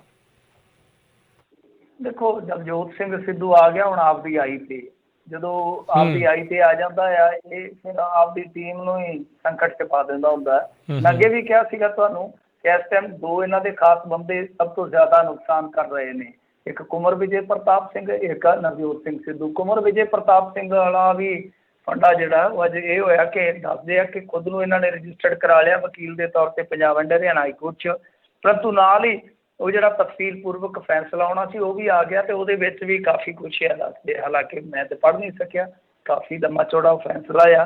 ਦੱਸਦੇ ਆ ਕਿ ਉਹਦੇ ਵਿੱਚ ਵੀ ਬਹੁਤ ਜ਼ਿਆਦਾ ਸਖਤ ਟਿੱਪਣੀਆਂ ਕੀਤੀਆਂ ਹਾਈ ਕੋਰਟ ਨੇ ਇਸ ਜਾਂਚ ਪੜਤਾਲ ਨੂੰ ਲੈ ਕੇ। ਖੈਰ, ਤਾਂ ਹੁਣ ਦੂਜੇ ਪਾਸੇ ਨਵਜੋਤ ਸਿੰਘ ਸਿੱਧੂ ਕੀ ਆ ਕਿ ਜਿੱਦਾਂ ਕਹਿੰਦਾ ਕਿ ਇਹ ਜੀ ਫਲਾਂ ਟਮਕਾ ਜਿਹੜੇ ਆ ਉਹਨਾਂ ਦੀ ਤੇ ਜੇ ਬਲੀ ਲੈਣੀ ਹੈ ਤਾਂ ਉਹ ਤਾਂ ਪਿਆਦੇ ਆ, ਮਤਲਬ ਕਿ ਅਸਲ ਦੇ ਵਿੱਚ ਗ੍ਰਹਿ ਮੰਤਰੀ ਦੀ ਜ਼ਿੰਮੇਵਾਰੀ, ਤੇ ਗ੍ਰਹਿ ਮੰਤਰੀ ਕੌਣ ਹੈ? ਕੈਪਟਨ ਅਮਰਿੰਦਰ ਸਿੰਘ। ਕੈਪਟਨ ਅਮਰਿੰਦਰ ਸਿੰਘ ਦਾ ਨਾਂ ਨਹੀਂ ਲਿਖਦਾ, ਬਸ ਗ੍ਰਹਿ ਮੰਤਰੀ ਕਹੀ ਜਾਂਦਾ। ਤਾਂ ਦੂਜੇ ਪਾਸੇ ਉਹ ਰਵਨੀਤ ਬਿੱਟੂ ਤੁਹਾਨੂੰ ਪਤਾ ਬੜਬੋਲਾ ਆਦਮੀ ਆ, ਭਰਤ ਭੂਸ਼ਣ ਆਸ਼ੂ ਦਾ ਯਾਰ ਆ, ਭਰਤ ਭੂਸ਼ਣ ਆਸ਼ੂ ਨਾਲ ਇਹਦੀ ਖੜਕਦੀ ਸੀਗੀ ਨਵਜੋਤ ਸਿੰਘ ਸਿੱਧੂ ਦੀ, ਤੁਹਾਨੂੰ ਪਤਾ ਹੀ ਆ। ਅਤੇ ਉਹ ਫਿਰ ਅੱਜ ਬੋਲ ਉੱਠਿਆ, ਉਹਨੇ ਇਹ ਤੋਂ ਪਹਿਲਾਂ ਸੁੱਤਾ ਸੀਗਾ। 2015 'ਚ ਬੇਅਦਬੀ ਦੀਆਂ ਘਟਨਾਵਾਂ ਵਾਪਰੀਆਂ, ਉਦੋਂ ਤੇ ਤੂੰ ਸਰਕਾਰ ਦੇ ਵਿੱਚ ਮਠਿਆਈ ਖਾਂਦਾ ਹੁੰਦਾ ਸੀਗਾ, ਅਕਾਲੀ ਭਾਜਪਾ ਸਰਕਾਰ 'ਚ। ਤੇਰਾ ਕੰਮ ਹੀ ਇਹ ਆ ਜਦੋਂ ਕਿਸ਼ਤੀ ਡੁੱਲਣ ਲੱਗਦੀ ਹੈ ਤੂੰ ਛਾਲ ਮਾਰ ਜਾਂਦਾ। ਅੱਜ ਮੌਕਾ ਹੈ ਕਿ ਲੋਕਾਂ ਦੇ ਵਿੱਚ ਜਾ ਕੇ ਅਸੀਂ ਗੱਲਬਾਤ ਰੱਖੀਏ ਆਪਣੀ, ਜਾਂ ਆਪਣੀ ਪਾਰਟੀ ਦੇ ਵਿੱਚ ਜਾ ਕੇ ਦਬਾਅ ਬਣਾਈਏ ਕਿ ਭਾਈ ਆ ਕੁਛ ਹੋਣਾ ਚਾਹੀਦਾ, ਤੂੰ ਹੁਣ ਦੂਸਰੇ ਪਾਸੇ ਤਿਆਰੀ ਵੱਟ ਲਈ ਆ। ਸੋ ਅੱਜ ਮੇਰੇ ਖਿਆਲ ਦੇ ਨਾਲ ਰਾਜਕੁਮਾਰ ਵੇਰਕਾ ਵੀ ਆਏ, ਤਾਂ ਕੁੱਲ ਮਿਲਾ ਕੇ ਕਹਿ ਲਓ ਕਿ ਸਿੱਧੂ ਨੂੰ ਲੈ ਕੇ ਘਮਸਾਨ ਮਚਣਾ ਤੈਅ ਆ। ਸਿੱਧੂ ਵੀ ਨੁਕਸਾਨ ਕਰਨਾ ਲੋਚਦਾ ਕਿ ਹਮ ਤੋਂ ਡੂਬेंगे ਸਨਮ ਤੁਮੇ ਵੀ ਲੈ ਬੈਠेंगे। ਜਦੋਂ ਬੰਦਾ ਇਸ ਸੋਚ 'ਤੇ ਆ ਜਾਂਦਾ ਕਿ ਮੈਂ ਤੇ ਹੁਣ ਮਰਿਆ ਤੈਨੂੰ ਮਾਰੂੰਗਾ, ਤੇ ਫਿਰ ਤੁਸੀਂ ਆਪ ਹੀ ਅੰਦਾਜ਼ਾ ਲਾ ਲਓ ਕਿ ਕੀ ਚੱਲਣਾ ਹੈ ਉਹਨੇ ਰਲ ਮਿਲ ਕੇ। ਦੂਜੀ ਗੱਲ, ਵੱਡੀ ਗੱਲ ਹੈ ਜਿਹੜੀ ਕਿ ਟਵਿੱਟਰ ਹੈਂਡਲ ਤੋਂ ਨਵਜੋਤ ਸਿੰਘ ਸਿੱਧੂ ਨੇ ਕਾਂਗਰਸ ਦਾ ਨਾਮ ਹਟਾ ਦਿੱਤਾ। ਇਹ ਵੱਡੀ ਗੱਲ ਹੈ ਇਸ ਵੇਲੇ ਦੀ। ਤਾਂ ਉਹਦਾ ਜਿਹੜਾ ਆਫੀਸ਼ੀਅਲ ਅਕਾਊਂਟ ਹੈ ਉਹਨੂੰ ਗੌਰ ਨਾਲ ਵੇਖੋ, ਉਹਦੇ 'ਚ ਕਾਂਗਰਸ ਸ਼ਬਦ ਸਾਫ਼ ਹੈ, ਤੇ ਇੱਥੋਂ ਸਾਫ਼ ਸੰਕੇਤ ਵੀ ਹੈ ਕਿ ਨਵਜੋਤ ਸਿੰਘ ਸਿੱਧੂ ਹੈ ਜਿਹੜਾ ਉਹ ਤਿਆਰੀ ਕੁਛ ਵੱਡੀ ਬੈਠਾ ਜੀ। ਤੇ ਮਿੰਟੂ ਜੀ ਕਿਹੜੇ ਪਾਸੇ ਦੀ ਤਿਆਰੀ ਆ, ਇਹਦੇ ਬਾਰੇ ਹੈ ਕੁਛ ਜਾਂ ਨਹੀਂ? ਪਤਾ ਨਹੀਂ ਕਿਹੜੇ ਸਫ਼ਰ ਨੂੰ ਜਾਣੀ, ਲੰਮੇ ਰੂਟ 'ਤੇ ਜਾਣਾ ਕਿ ਲੋਕਲ ਰਹਿਣੀ ਆ, ਹਾਲੇ ਕੋਈ ਪਤਾ ਨਹੀਂ ਹੈ ਨਵਜੋਤ ਸਿੰਘ ਸਿੱਧੂ ਦਾ। ਪਰ ਸੰਕੇਤ ਤਾਂ ਇਹੋ ਮਿਲਦੇ ਨੇ ਕਿ ਜਾਂ ਤਾਂ ਉਹਦੇ ਮਨ ਮੁਆਫਕ ਭਾਈ ਉਹਨੂੰ ਕੁਰਸੀ ਦੇ ਦਿਓ, ਤੇ ਜਾਂ ਉਹ ਕੁਛ ਨਾ ਕੁਛ ਕਰੂਗਾ, ਨਹੀਂ ਤੇ ਹੋਰ ਕੁਛ ਨਹੀਂ ਹੈ। ਤਾਂ ਫਿਰ ਉਹ ਜਿਹੜੀ ਕੁੱਤੀ ਹੁੰਦੀ ਆ ਜਿਹਦੇ 'ਚ ਬਾਂਟੇ ਖੇਡਦੇ ਆ, ਉਹਦੇ ਵਿੱਚ ਤੇ ਉਹਨੇ ਪਾਣੀ ਪਾਉਣਾ ਹੀ ਪਾਉਣਾ। ਕਹਿੰਦੇ ਤਾਂ ਹੋਰ ਤਰੀਕੇ ਨਾਲ, ਪਰ ਚਲੋ ਆਪਾਂ ਪਾਣੀ ਨਾਲ ਸਾਰ ਦਿੰਦੇ ਹਾਂ। ਤੇ ਮਿੰਟੂ ਜੀ ਅਗਲੀ ਜੇ ਆਪਾਂ ਗੱਲ ਕਰ ਲਈਏ ਤੇ ਲਾਲ ਕਿਲ੍ਹੇ ਦੇ ਉੱਤੇ ਹੋਏ ਹੰਗਾਮੇ ਨੂੰ ਲੈ ਕੇ ਦੀਪ ਸਿੱਧੂ ਦੀ ਆਵਾਜ਼ ਦੇ ਨਮੂਨੇ ਕਹਿੰਦੇ ਲਵੇਗੀ ਹੁਣ ਪੁਲਿਸ। ਦੇਖੋ ਇਹਦੀ ਮੁਖਾਲਫਤ ਕੀਤੀ ਆ ਦੀਪ ਸਿੱਧੂ ਦੇ ਵਕੀਲਾਂ ਨੇ ਕਿ ਇਹ ਸੈਂਪਲ ਜਿਹੜੇ ਆ ਉਹ ਨਹੀਂ ਲੈ ਜਾਣੇ ਚਾਹੀਦੇ। ਸੈਂਪਲ ਤੋਂ ਭਾਵ ਕੀ ਆ, ਤੁਸੀਂ ਸਮਝਦੇ ਹੋ ਇਸ ਚੀਜ਼ ਨੂੰ ਕਿ ਆਵਾਜ਼ ਦਾ ਨਮੂਨਾ ਲੈ ਲਿਆ, ਅਤੇ ਆਵਾਜ਼ ਦਾ ਨਮੂਨਾ ਲੈ ਕੇ ਜਿੱਦਾਂ ਮੰਨ ਲਓ ਕਿ ਕੁਛ ਹੋਰ ਆਡੀਓ ਹੋਣਗੀਆਂ, ਕਿਉਂਕਿ ਦੀਪ ਸਿੱਧੂ ਦੀਆਂ 25 ਦੀਆਂ ਕੁਛ ਆਡੀਓ ਵੀ ਆ, ਉਹ ਕੁਛ ਪੱਤਰਕਾਰਾਂ ਕੋਲ ਪਈਆਂ ਨੇ, ਮੇਰੇ ਕੋਲ ਵੀ ਹੈਗੀਆਂ, ਕਿ ਇੱਕ ਤਾਂ ਵੀਡੀਓ ਸੀ ਨਾ ਕੁਛ ਮਿੰਟ ਦੀ, ਉਸ ਤੋਂ ਬਾਅਦ ਕੈਮਰੇ ਉੱਥੇ ਬੰਦ ਕਰਾ ਦਿੱਤੇ ਗਏ, ਉਸ ਤੋਂ ਬਾਅਦ ਜਿਹੜਾ ਮਾਈਕ ਚੱਲਦਾ ਸੀਗਾ ਉਸ ਤੋਂ ਬਾਅਦ ਆਡੀਓ ਸੀਗੀਆਂ ਕੁਛ, ਸਾਰੀਆਂ ਸਪਰੈਡ ਹੋਈਆਂ, ਸਾਰਿਆਂ ਕੋਲ ਸ਼ਾਇਦ ਹੋਣਗੀਆਂ। ਮਤਲਬ ਕਿ ਜਿੱਦਾਂ ਹੁਣ ਆਡੀਓ ਹੈ, ਆਡੀਓ ਨੂੰ ਪ੍ਰਮਾਣਿਤ ਕਰਨਾ ਜਿਹੜਾ ਉਹ ਕਿਵੇਂ ਕੀਤਾ ਜਾ ਸਕਦਾ? ਇੱਦਾਂ ਹੀ ਆ ਕਿ ਆਵਾਜ਼ ਦਾ ਨਮੂਨਾ ਲੈ ਕੇ ਉਸ ਤੋਂ ਬਾਅਦ ਦੋਨਾਂ ਹੀ ਮਤਲਬ ਕਿ ਦੋਨਾਂ ਆਵਾਜ਼ਾਂ ਨੂੰ ਮਿਲਾਨ ਕਰਕੇ ਕਹਿ ਦਿੱਤਾ ਜਾਵੇ ਕਿ ਵਾਕਿਆ ਜੋ ਆਡੀਓ ਹੈ ਜਾਂ ਜਿਹੜੀ ਕੋਈ ਵੀਡੀਓ ਹੈ ਉਹ ਭਾਈ ਇਸੇ ਬੰਦੇ ਦੀ ਹੈ, ਤਾਂ ਪ੍ਰਮਾਣਿਤ ਹੋ ਗਿਆ ਨਾ। ਜਿਵੇਂ ਆਪਾਂ ਕਹਿ ਲਈਏ ਕਿ ਅਥੈਂਟਿਕਲੀ ਕੋਈ ਚੀਜ਼ ਜਿਹੜੀ ਆ ਉਹ ਆਪਾਂ ਸਟੈਬਲਿਸ਼ ਕਰਨੀ ਹੈ ਕੋਰਟ ਦੇ ਵਿੱਚ। ਤਾਂ ਇਸ ਕਰਕੇ ਇਹਨਾਂ ਨੇ ਇਜਾਜ਼ਤ ਲੈ ਲਈ ਆ ਕੋਰਟ ਤੋਂ, ਹੇਠਲੀ ਕੋਰਟ ਨੇ ਦਿੱਤੀ ਆ, ਪਰ ਜਿਹੜੇ ਦੀਪ ਸਿੱਧੂ ਦੇ ਵਕੀਲ ਆ ਉਹ ਕਹਿੰਦੇ ਕਿ ਨਹੀਂ ਅਸੀਂ ਇਹਨੂੰ ਅਪਰ ਕੋਰਟ ਦੇ ਵਿੱਚ, ਹਾਈ ਕੋਰਟ ਦੇ ਵਿੱਚ ਚੈਲੰਜ ਕਰਾਂਗੇ।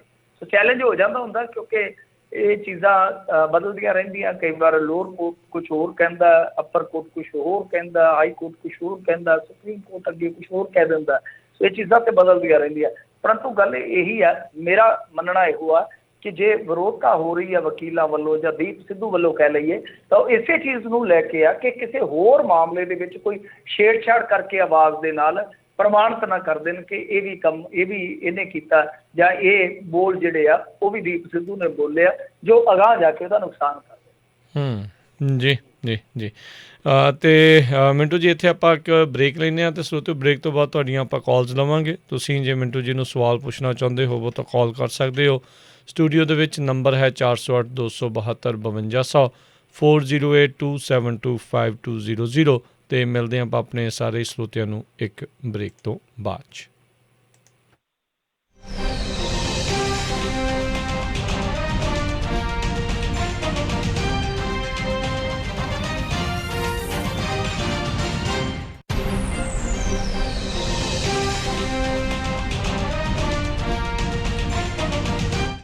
ਤੁਸੀਂ ਸੁਣ ਰਹੇ ਹੋ Punjabi radio USA KOBO Yuba City 1450 AM KIID Sacramento 1470 AM KWRU Fresno 1300 AM KLHC Bakersfield 1350 AM KCVR Stockton Modesto 1570 AM RNH trucking Madera ਵਾਲਿਆਂ ਨੂੰ ਇਸ ਮੌਕੇ ਟੀਮ ਟਰੱਕ ਡਰਾਈਵਰਸ ਦੀ ਜ਼ਰੂਰਤ ਹੈ। 1 ਸਾਲ ਦਾ ਡਰਾਈਵਿੰਗ ਐਕਸਪੀਰੀਅੰਸ ਅਤੇ ਕਲੀਨ ਰੈਕੋਰਡ ਹੋਵੇ। ਟੀਮ ਡਰਾਈਵਰਸ ਨੂੰ 58 ਸੈਂਟ ਪਰ ਮਾਈਲ ਮਿਲਣਗੇ। ਮਡੇਰਾ ਕੈਲੀਫੋਰਨੀਆ ਤੋਂ ਸੈਨ ਐਂਟੋਨੀਓ ਟੈਕਸਸ ਅਤੇ ਫਲੋਰੀਡਾ ਦੇ ਪੱਕੇ ਹੁੱਕ ਐਂਡ ਡ੍ਰੌਪ ਲੋਡ ਹਨ। ਇਸ ਮੌਕੇ ਓਨਰ ਆਪਰੇਟਰਸ ਵੀ ਹਾਇਰ ਕਰ ਰਹੇ ਹਨ। ਬ੍ਰੋਕਰ ਇਨਵਾਇਸ ਦੇ ਉੱਤੇ 8% ਡਿਸਪੈਚ, ਨੋ ਹਿਡਨ ਕਾਸਟ। ਹੋਰ ਜਾਣਕਾਰੀ ਲਈ ਕਾਲ 5595145653 ਜਾਂ 5593772129 ਜਾਂ 5595142663। R&H Trucking।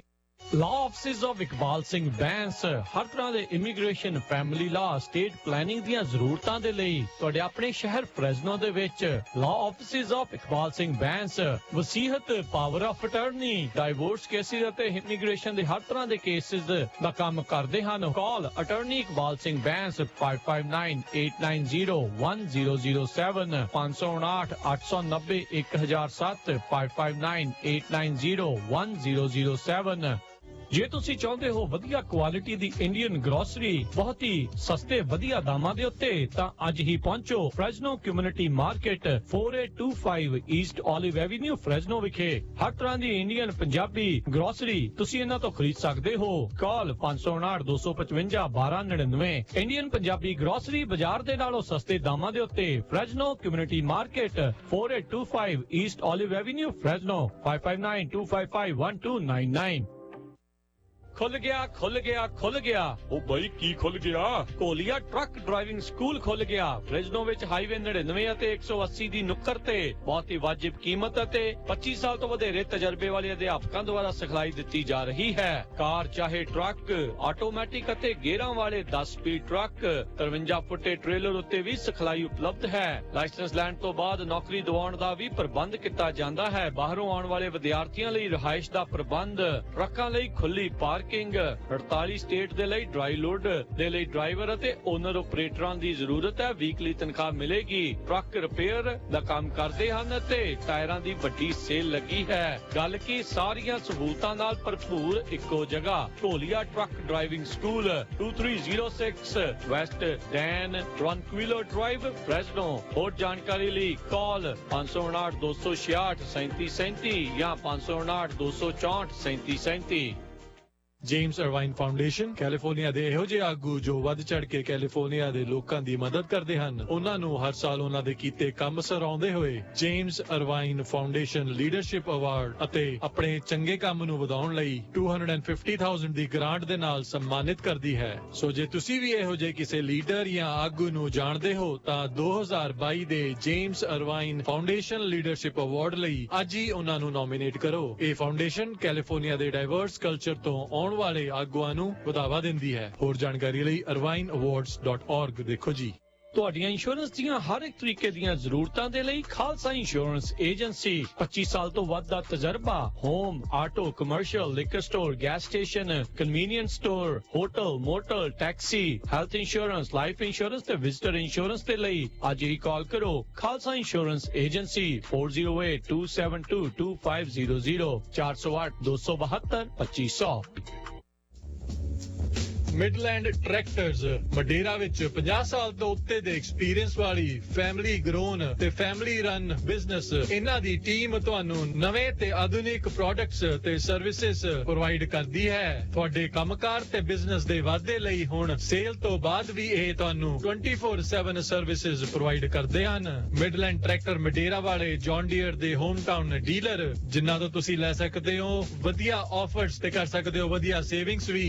ਕੰਪੈਕਟ ਟਰੈਕਟਰਸ ਤੇ ਰਾਈਡਿੰਗ ਲਾਨ ਮੂਵਰਸ। ਜੇ ਪਾਰਟਸ ਚਾਹੀਦੇ ਹਨ ਤਾਂ ਤੁਸੀਂ ਅੱਜ ਹੀ ਇਹਨਾਂ ਨੂੰ ਕਾਲ ਕਰਕੇ ਆਰਡਰ ਪਲੇਸ ਕਰ ਸਕਦੇ ਹੋ। 1 ਵਜੇ ਤੋਂ ਪਹਿਲਾਂ ਦਿੱਤੇ ਗਏ ਆਰਡਰਾਂ ਤੇ ਸੇਮ ਡੇ ਡਿਲੀਵਰੀ ਇਹਨਾਂ ਦੇ 6 ਡ੍ਰੌਪ ਬਾਕਸ ਲੋਕੇਸ਼ਨਸ ਤੇ ਕਰਦੇ ਹਨ।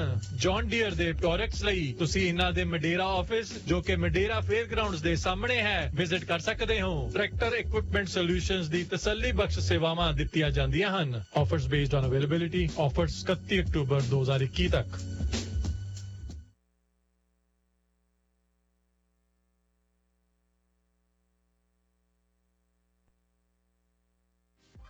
ਤੁਸੀਂ ਸੁਣ ਰਹੇ ਹੋ Punjabi radio USA KCVR 1570 AM Stockton Modesto, KOBO Yuba City 1450 AM, KIID Sacramento 1470 AM, KWRU Fresno 1300 AM, KLHC Bakersfield 1350 AM.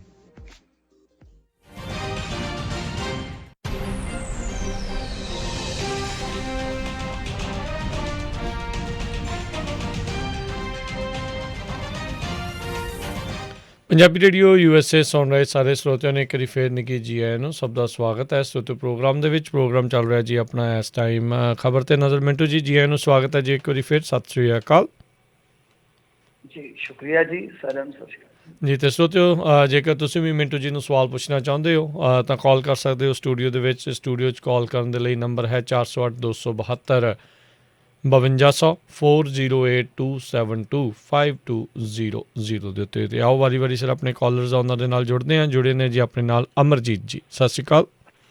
ਸਤਿ ਸ਼੍ਰੀ ਅਕਾਲ ਵੀਰ ਜੀ, ਬਹੁਤ ਵਧੀਆ ਪ੍ਰੋਗਰਾਮ ਚੱਲ ਰਿਹਾ ਜੀ। ਨਾਲੇ ਪੰਜਾਬ ਦਾ ਮੈਚ ਵੇਖ ਰਹੇ ਹਾਂ ਕ੍ਰਿਕਟ ਦਾ।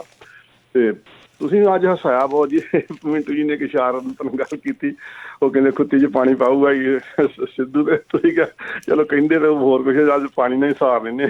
ਮੈਂ ਅਜੇ ਵੀ ਆਸਾ ਪਾਣੀ ਰੁਕ ਰਿਹਾ ਮੇਰਾ ਜੀ। ਜੀ ਬਹੁਤ ਹੀ ਵਧੀਆ ਤੁਹਾਡਾ ਜਿਹੜਾ ਸੀ ਨਾ ਕਮੈਂਟ ਸੀ। ਚਲੋ ਜੀ ਨਹੀਂ ਹੋ। ਮਿੰਟੂ ਜੀ ਇੱਕ ਗੱਲ ਪੁੱਛਣੀ ਸੀ। ਹਾਈ ਕੋਰਟ ਨੇ ਕੁੱਤੇਖਾਨੇ ਦੀ ਕਾਫੀ ਕੀਤੀ ਆ ਸੈਂਟਰ ਗੌਰਮੈਂਟ ਦੀ, ਕੀ ਇਹਦੇ ਤੇ ਅਸਰ ਕੋਈ ਹੋਇਆ ਵਾ ਜਾਂ ਹੋਣ ਦੇ ਇਮਕਾਨ ਆ, ਜਾਂ ਕੀ ਇਹਦੇ ਬਾਰੇ ਕੁਝ ਦੱਸੋਗੇ ਪਲੀਜ਼? ਜੀ। ਨਹੀਂ ਦੇਖੋ, ਇਹ ਹੋਇਆ ਤੇ ਹੈ। ਸੁਪਰੀਮ ਕੋਰਟ ਨੇ ਇੰਟਰਵੀਨ ਕੀਤਾ, ਇਹ ਵੀ ਤੇ ਇੱਕ ਅਸਰ ਆ ਨਾ, ਕਿਉਂਕਿ ਹਾਈ ਕੋਰਟ ਬਹੁਤ ਜ਼ਿਆਦਾ ਬੇਇੱਜ਼ਤੀ ਕਰ ਰਹੇ ਸਨ। ਔਰ ਹਾਈ ਕੋਰਟ ਅੱਧਾ ਦਰਜਨ ਸੀ, 6 ਹਾਈ ਕੋਰਟ ਸੀ, ਉਹਨਾਂ ਨੇ ਬਹੁਤ ਇਹਨਾਂ ਦੀ ਖੱਲ ਉਧੇੜੀ। ਔਰ ਸੁਪਰੀਮ ਕੋਰਟ ਦਾ ਮੈਂ ਤੁਹਾਨੂੰ ਇੱਕ ਨਵੀਂ ਗੱਲ ਦੱਸਾਂ, ਇੰਡੀਆ ਦੇ ਵਿੱਚ ਇਸ ਗੱਲ ਨੂੰ ਲੈ ਕੇ ਕਾਨੂੰਨੀ ਮਾਹਰਾਂ ਦੇ ਵਿੱਚ ਈਵਨ ਦੈਟ ਕਿ ਜਿਹੜੀ ਸੁਪਰੀਮ ਕੋਰਟ ਦੀ ਬਾਰ ਕੌਂਸਲ ਆ, ਉਹਨਾਂ ਨੇ ਵੀ ਇਸ ਚੀਜ਼ ਦੇ ਵਿੱਚ ਵਿਰੋਧਤਾ ਜਤਾਈ ਆ ਕਿ ਜਦ ਹਾਈ ਕੋਰਟ ਲੋਕਲ ਪੱਧਰ ਤੇ ਆਪਣੇ ਮੁੱਦੇ ਦੇਖ ਕੇ ਇਸ ਗੱਲ ਦਾ ਨੋਟਿਸ ਲੈ ਕੇ ਵਧੀਆ ਕੰਮ ਕਰ ਰਹੇ ਸਨ, ਤਾਂ ਕੀ ਸੁਪਰੀਮ ਕੋਰਟ ਦਾ ਇਸ ਤਰ੍ਹਾਂ ਮਾਮਲਾ ਆਪਣੇ ਹੱਥ 'ਚ ਲੈਣਾ ਵਾਜਬ ਹੈ?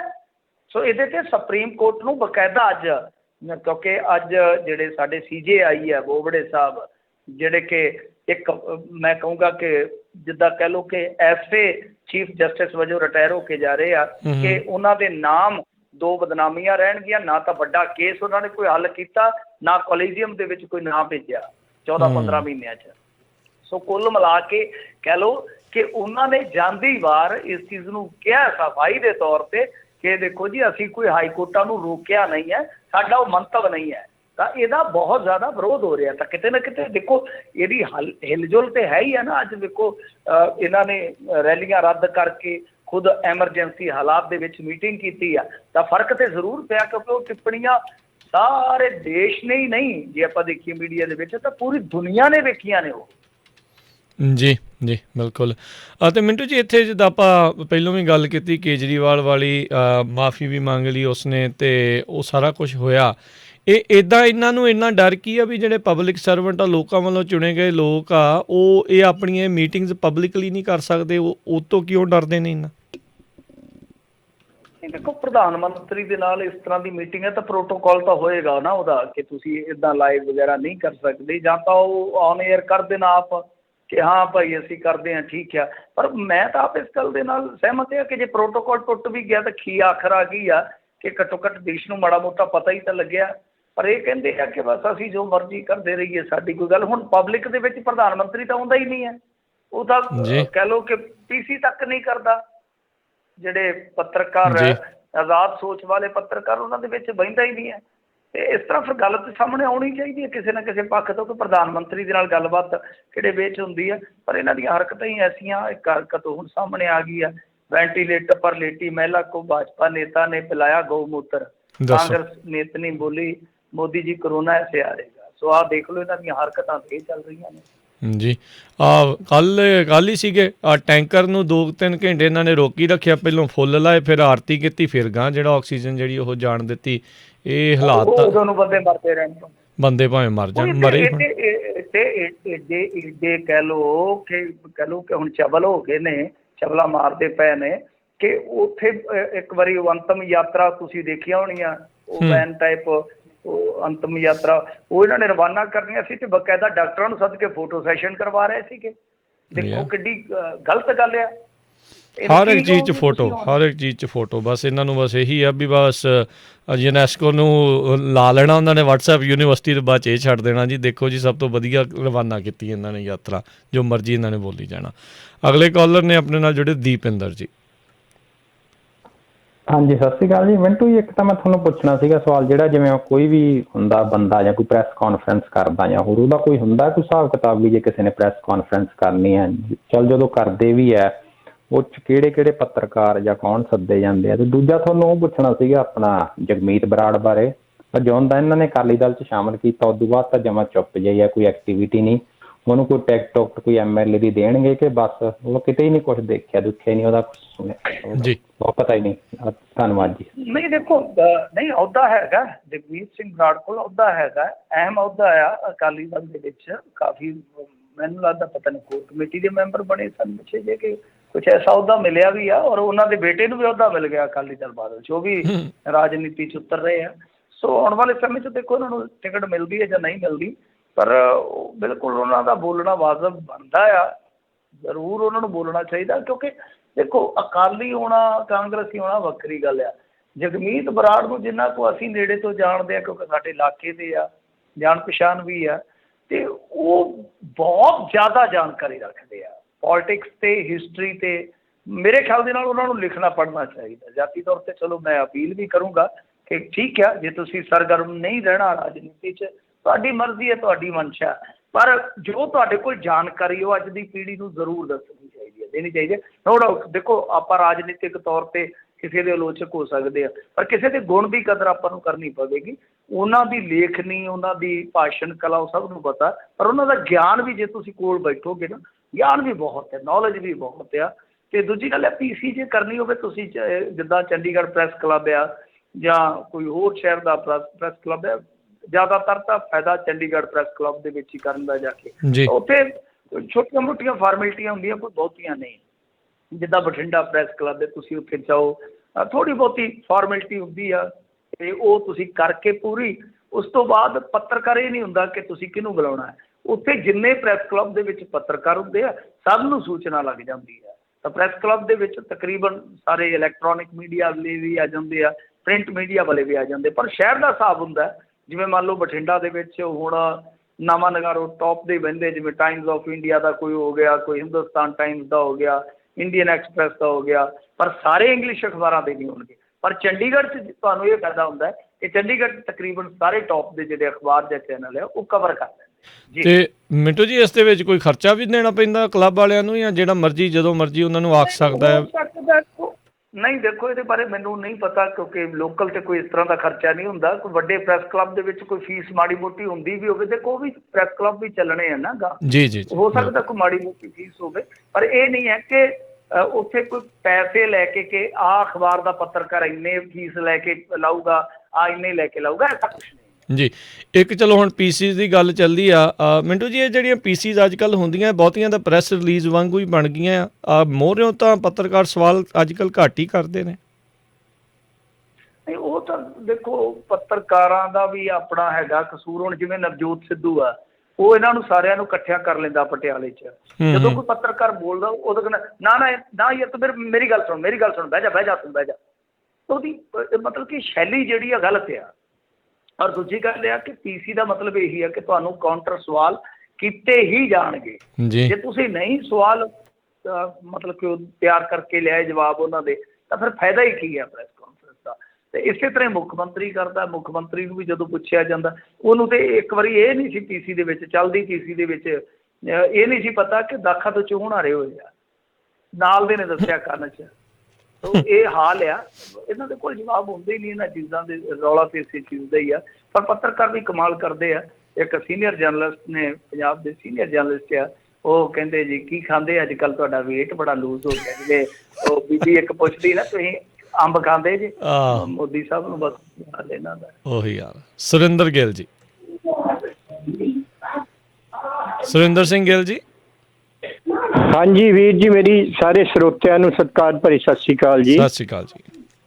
ਹਾਂਜੀ, ਮੈਂ ਭਾਜੀ ਹੁਣਾਂ ਤੋਂ ਪੁੱਛਣਾ ਸੀ ਵੀ ਜਿਹੜਾ ਇਹਨਾਂ ਨੇ ਇਹ ਥ੍ਰੈਟ ਮਾਰਿਆ ਸੀ ਕਲੀਨ ਆਪਰੇਸ਼ਨ ਦਾ, ਕੀ ਇਹਨਾਂ ਨੂੰ ਇਹਨਾਂ ਜਿਹੜੇ ਉਹ ਯੋਧੇ ਬੈਠੇ, ਇਹਨਾਂ ਦੇ ਇਤਿਹਾਸ ਦਾ ਪਹਿਲਾਂ ਨਹੀਂ ਪਤਾ ਸੀ ਵੀ ਉਹ ਕੌਣ ਲੋਕ ਆ ਜਿਹੜੇ ਇੱਥੇ ਬੈਠੇ ਆ?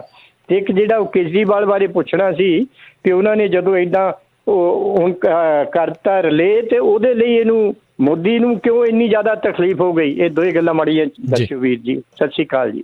ਉਹ ਇੱਕ ਤੇ ਆਪਾਂ ਕਰ ਹੀ ਰਹੀ ਹੈ ਜੀ, ਉਹ ਤਾਂ ਚਲੋ ਪ੍ਰੋਟੋਕਾਲ ਦੇ ਮੁਤਾਬਕ ਉਹਨੇ ਕਹਿ ਦਿੱਤਾ, ਟੋਕ ਦਿੱਤਾ, ਉਹਨੇ ਮਾਫੀ ਮੰਗ ਲਈ, ਚਲੋ ਮਾਜ਼ਰਾ ਖਤਮ ਹੈ। ਤਾਂ ਕੀਤੀ ਆਖਰ ਆ ਗਈ ਹੈ, ਮੈਂ ਸਮਝਦਾ ਕੋਈ ਵੱਡੀ ਗੱਲ ਨਹੀਂ ਹੈ। ਦੂਜੀ ਚੀਜ਼ ਜਿਹੜੀ ਤੁਸੀਂ ਕਹਿ ਰਹੇ ਹੋ ਆਪਰੇਸ਼ਨ ਕਲੀਨ ਜਿਹੜਾ ਸੀਗਾ, ਆਪਰੇਸ਼ਨ ਕਲੀਨ, ਹਾਂਜੀ ਇਤਿਹਾਸ ਦਾ ਤਾਂ ਪਤਾ ਹੀ ਆ। ਉਹ ਤਾਂ ਖੁਦ ਜਿਹੜੇ ਮਲਕ ਸਾਹਿਬ ਆ, ਸਤਿਆਪਾਲ ਮਲਕ ਆ, ਉਹ ਕਹਿ ਰਹੇ ਸੀਗੇ ਕਿ ਇਹ 300 ਸਾਲ ਨਹੀਂ ਭੁੱਲਦੇ ਸਿੱਖਾਂ। ਤੇ ਇੰਦਰਾ ਗਾਂਧੀ ਨੇ ਵੀ ਉਦੋਂ ਬਹੁਤ ਕਰਾਏ ਸੀ ਉਪਾਅ, ਪਰ ਕੋਈ ਕੰਮ ਨਹੀਂ ਆਏ। ਤੇ ਉਹ ਜਦੋਂ ਇਹਨਾਂ ਦੇ ਆਪਣੇ ਬੰਦੇ ਹੀ ਦੱਸ ਰਹੇ ਆ, ਗਵਰਨਰ ਦੱਸ ਰਿਹਾ, ਤੇ ਇਹਨਾਂ ਨੂੰ ਤਾਂ ਇਤਿਹਾਸ ਦਾ ਤਾਂ ਪਤਾ ਹੀ ਆ। ਪਰ ਗੱਲ ਇਹ ਆ ਕਿ ਆਪਰੇਸ਼ਨ ਕਲੀਨ, ਦੇਖੋ ਗੱਲ ਜਿਹੜੀ ਆ ਕੁਛ ਬਣ ਜਾਂਦੀ ਆ। ਉਹ ਇੱਕ ਅਖਬਾਰ ਹੈਗਾ ਇੱਥੇ ਜਾਲੀ ਜਿਹਾ, ਉਹਨਾਂ ਨੇ ਮਤਲਬ ਕਿ ਹਮੇਸ਼ਾ ਲਾਲਾਂ ਚੱਟਣੀਆਂ ਹੁੰਦੀਆਂ।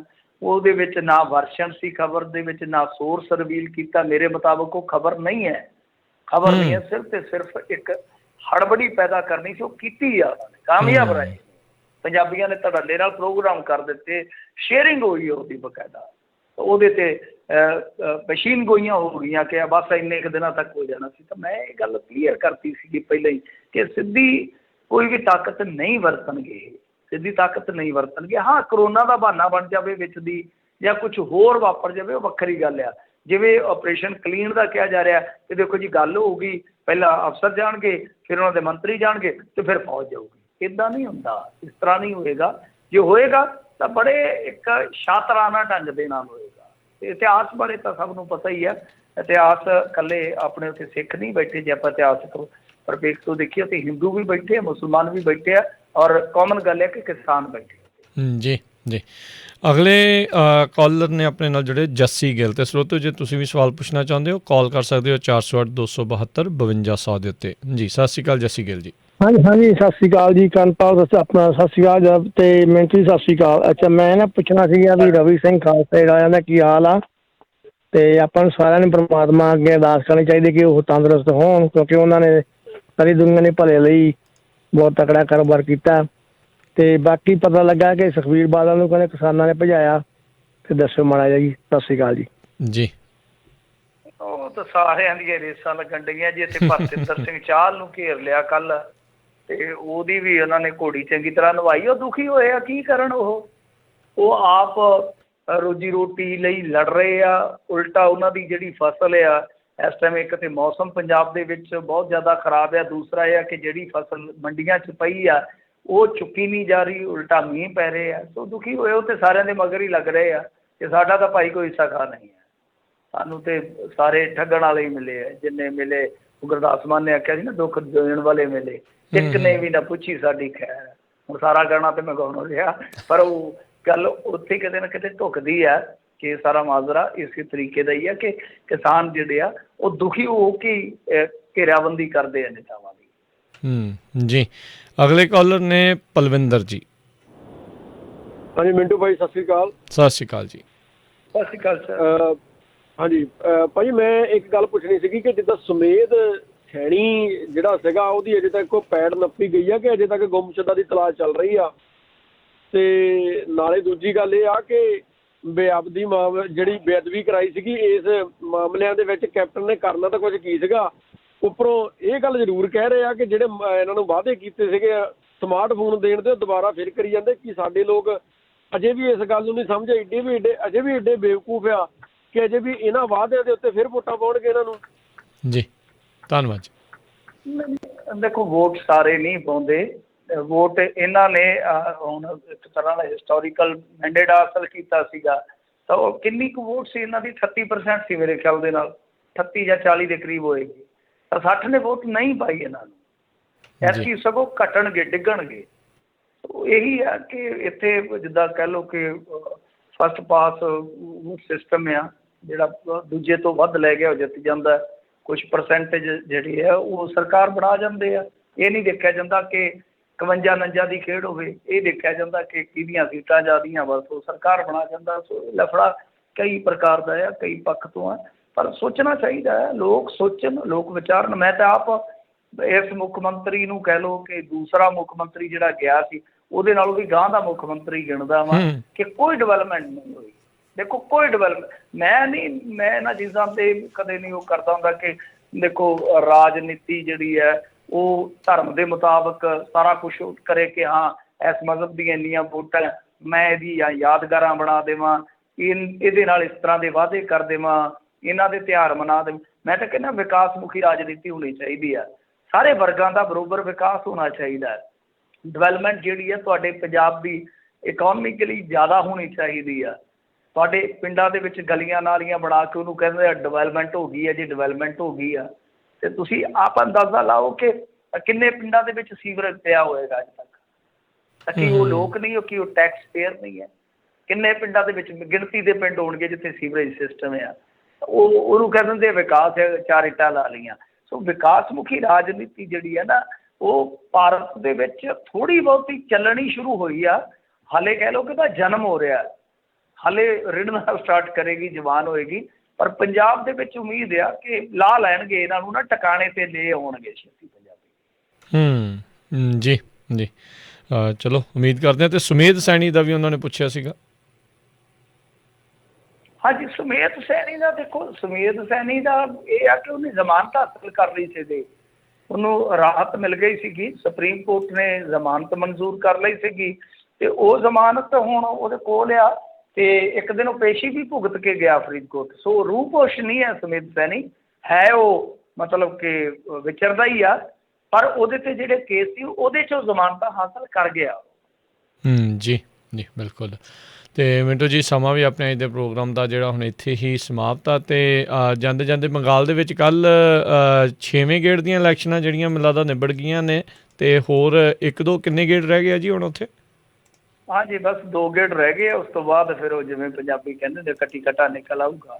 ਜੀ ਬਹੁਤ ਜਲਦੀ ਇਹ ਫੈਸਲਾ ਹੋ ਜਾਊਗਾ ਕਿ ਬੰਗਾਲ ਦਾ ਰਾਜ ਭਾਗ ਹੈ ਜਿਹੜਾ ਉਹ ਕਿਹਦੇ ਕੋਲ ਜਾਊਗਾ। ਜੀ ਸੋ ਦੇਖਣਾ ਹੋਊਗਾ ਵੀ ਜੋ ਮੌਜੂਦਾ ਹਾਲਾਤ ਆ ਉਹਨਾਂ ਦਾ ਵੀ ਕਿੰਨਾ ਕੁ ਅਸਰ ਜਿਹੜਾ ਇਸ ਦੇ ਉੱਤੇ ਹੋਊਗਾ। ਇਹਨਾਂ ਨੇ ਇੰਨੇ ਲੰਬੇ ਗੇੜਾਂ ਦੇ ਵਿੱਚ ਕਰਾਉਣ ਦੇ ਵਿੱਚ ਫਾਇਦਾ ਤਾਂ ਆਪਣਾ ਚਾਹਿਆ ਸੀ, ਹੁਣ ਇਹ ਨਹੀਂ ਪਤਾ ਵੀ ਫਾਇਦਾ ਹੁੰਦਾ ਕਿ ਇਹਨਾਂ ਨੂੰ ਹੁਣ ਨੁਕਸਾਨ। ਜੀ ਅਤੇ ਬਹੁਤ ਬਹੁਤ ਸ਼ੁਕਰੀਆ ਮਿੰਟੂ ਜੀ, ਬੜਾ ਧੰਨਵਾਦ, ਮਿਹਰਬਾਨੀ ਜੀ, ਸਤਿ ਸ਼੍ਰੀ ਅਕਾਲ। ਸਤਿ ਸ਼੍ਰੀ ਅਕਾਲ ਜੀ। ਅਤੇ ਸੋਚੋ ਇੱਥੇ ਹੀ ਸਾਡਾ ਅੱਜ ਦਾ ਪ੍ਰੋਗਰਾਮ ਹੁਣ ਸਮਾਪਤ ਹੈ। ਮਿਲਦੇ ਹਾਂ ਅਗਲੀ ਵਾਰ। ਉਦੋਂ ਤੱਕ ਲਈ ਮੇਰੇ ਵੱਲੋਂ ਵੀ ਤੁਹਾਨੂੰ ਸਾਰਿਆਂ ਨੂੰ ਪਿਆਰ ਸਤਿਕਾਰ ਸੈਨਿਕ ਜੀ, ਸਤਿ ਸ਼੍ਰੀ ਅਕਾਲ। ਜਿਉਂਦੇ ਵਾਸਤੇ ਰਹੋ, ਹੱਸਦੇ ਖੇਲਦੇ ਰਹੋ ਅਤੇ ਸੁਣਦੇ ਰਹੋ ਜੀ ਪੰਜਾਬੀ ਰੇਡੀਓ USA।